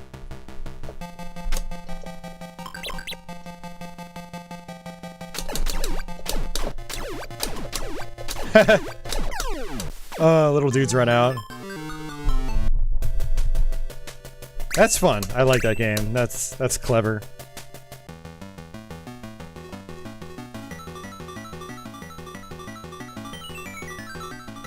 Alright.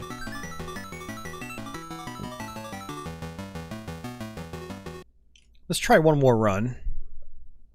Give it one more try. Now that we kind of know what we're doing.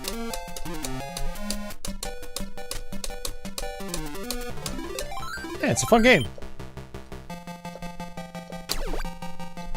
I do wonder what the differences are between the Japanese and American versions.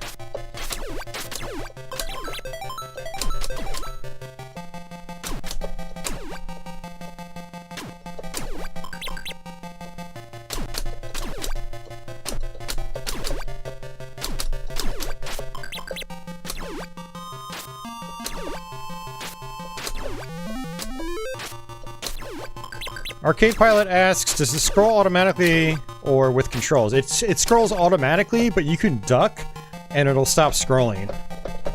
Kind of like this.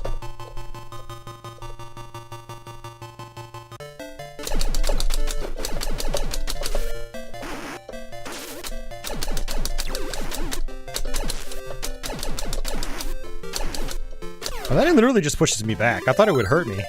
Okay. Alright, level 1 down.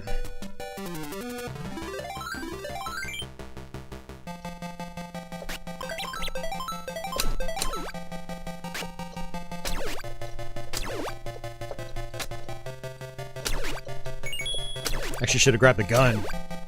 That would have been really good on the boss fight.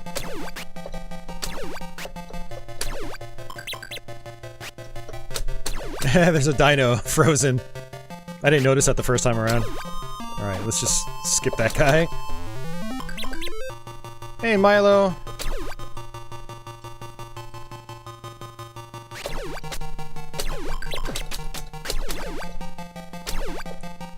Alright, it took one hit, that's okay. I think we'll be fine.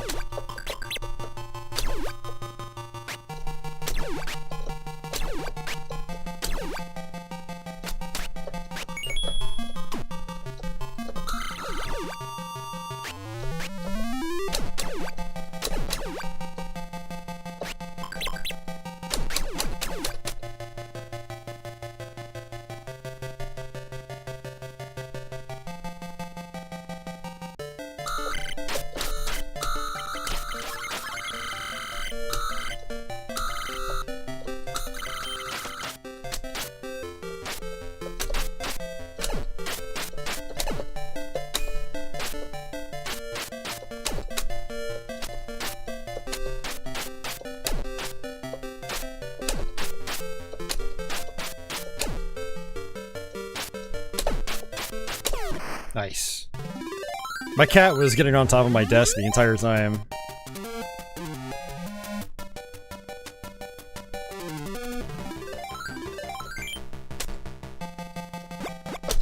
Oops. Oh, I want that.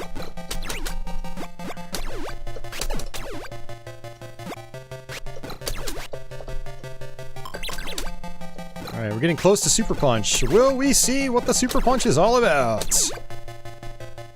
Stay tuned to find out. Alright, that's invincibility. One more for Super Punch.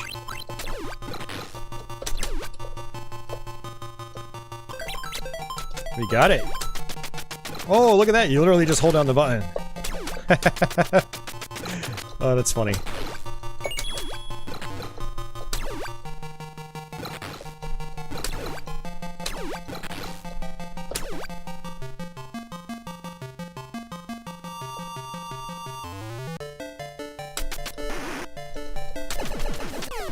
Ooh, okay.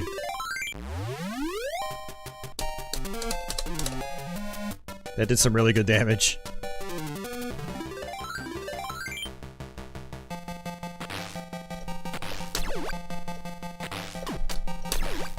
Okay, so hugging the front of the screen does not work.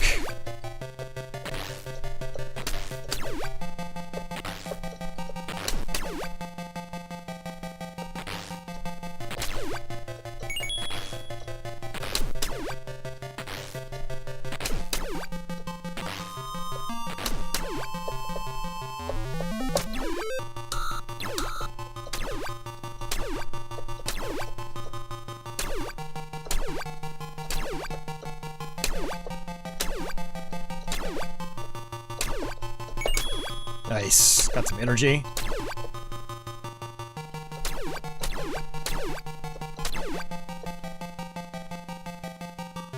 Alright, boss time.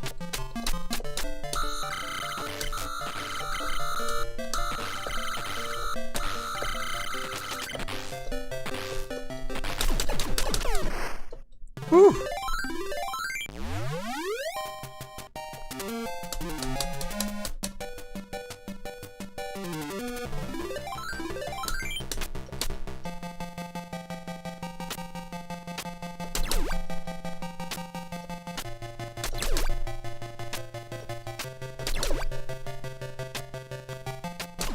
Ooh, took a hit.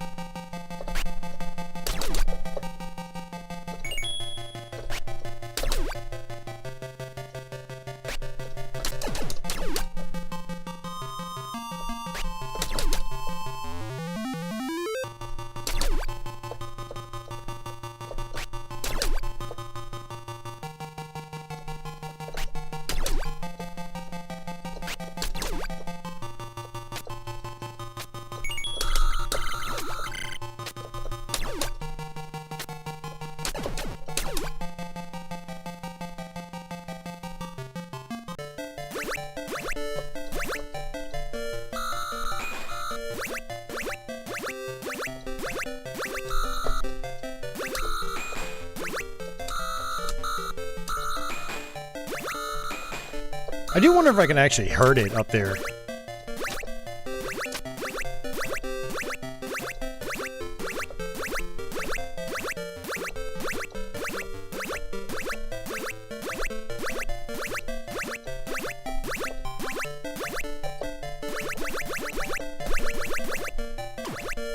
Took a hit. Almost there. Yes, we got it. Red says that Super Punch would put Ryu on the floor, and I don't think he would recover.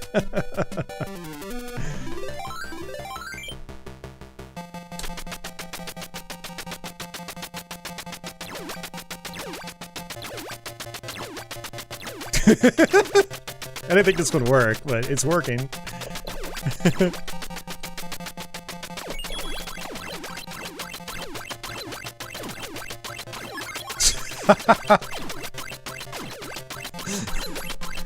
Oh man.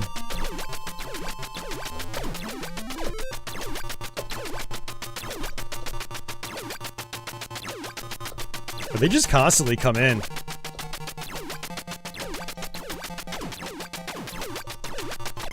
Oh.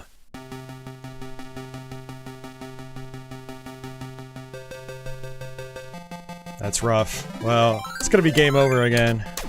Hey, John Evan, welcome back.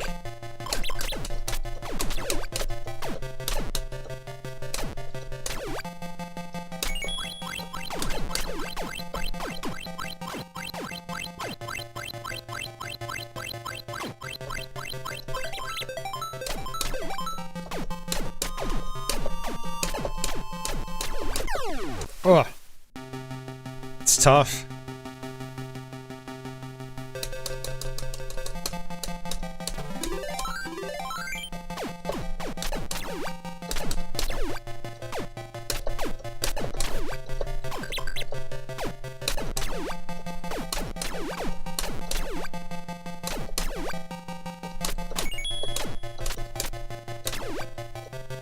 What is this? Interesting.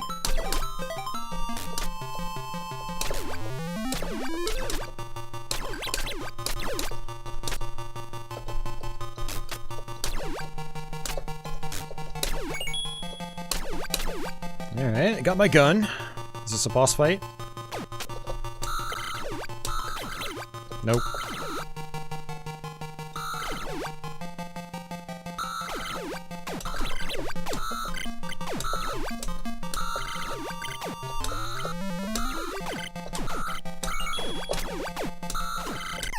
Oh, I didn't even see that projectile.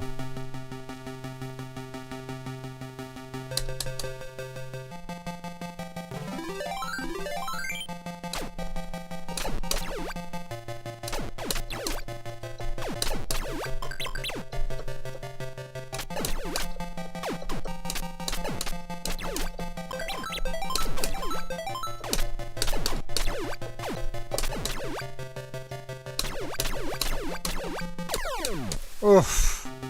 Man, they shoot almost immediately. Alright, last chance. Yeah, they are hard to see, Society. I agree. Jeez, and they fire multiples now, too.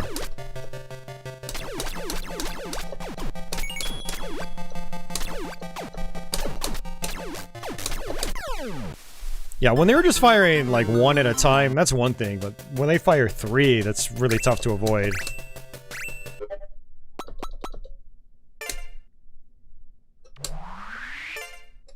You guys want to see something?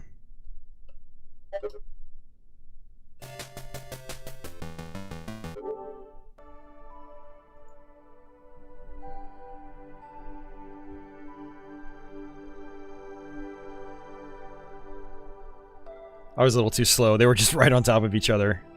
They had tackled one another.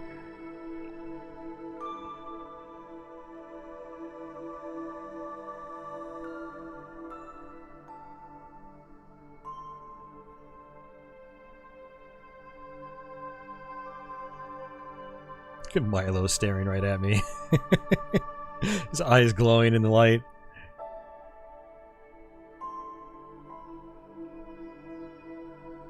What's gonna happen?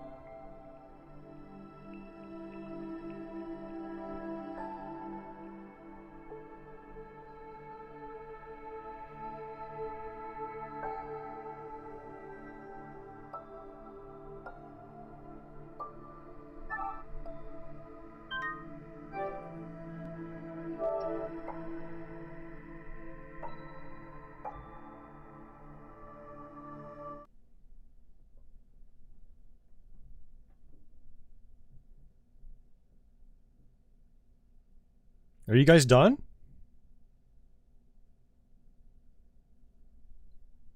Milo? Milo? What you doing, Milo? Milo? Come here. You wanna come on in here?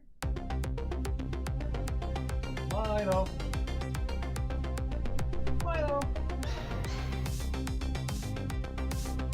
Well, sorry guys, I thought they were going to be a little more entertaining than that, but they stopped the second I turned the camera on.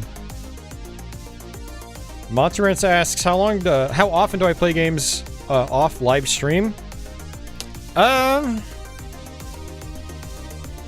Not often. I'm usually streaming when I'm playing games.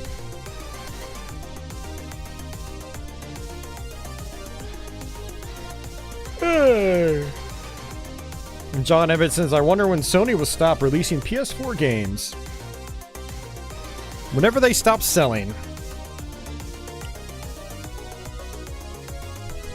I don't think it's going to happen anytime soon because of the shortage of PlayStation 5s.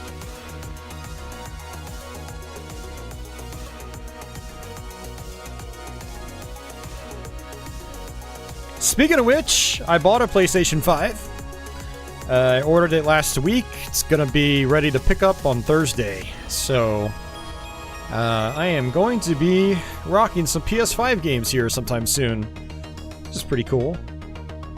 Definitely want to do another round of Demon Souls, maybe even another Demon Souls stream here. And then I want to pick up some other games too.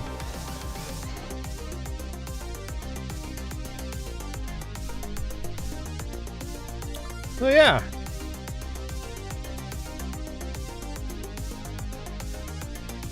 Patchouli? Hey, Patchouli? Uh-oh.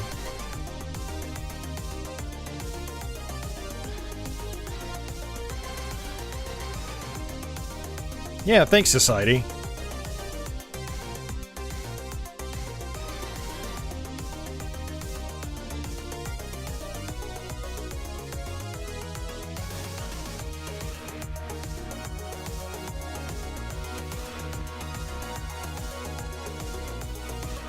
I am hungry. I can't wait to get some food on the way to pinball. Very, very hungry. I had a salad right before starting the stream, but that was close to 5 hours ago now. So I'm definitely getting hungry again. Patchouli! What you doing, Patchouli?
Alright guys, I'm gonna head out.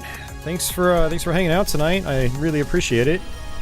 I'll make sure to have the archive posted sometime tomorrow, and I'll have it time coded and all that stuff if you want to skip around from game to game. I'll try to do the arcade challenge mode, whatever they call it, and then kind of let you know what that is in my next stream of the M2 ShotTriggers. But yeah. That is going to do it for me, ladies and gentlemen. I'll try to be back next week with another live stream. I want to try to do some more ShotTriggers games. I also want to try to do some 3D dot game heroes. I've got my PS5 on the way. I still want to do Doom 32X Resurrection. And yeah, I've got a bunch of stuff I want to do. But so many games, so little time.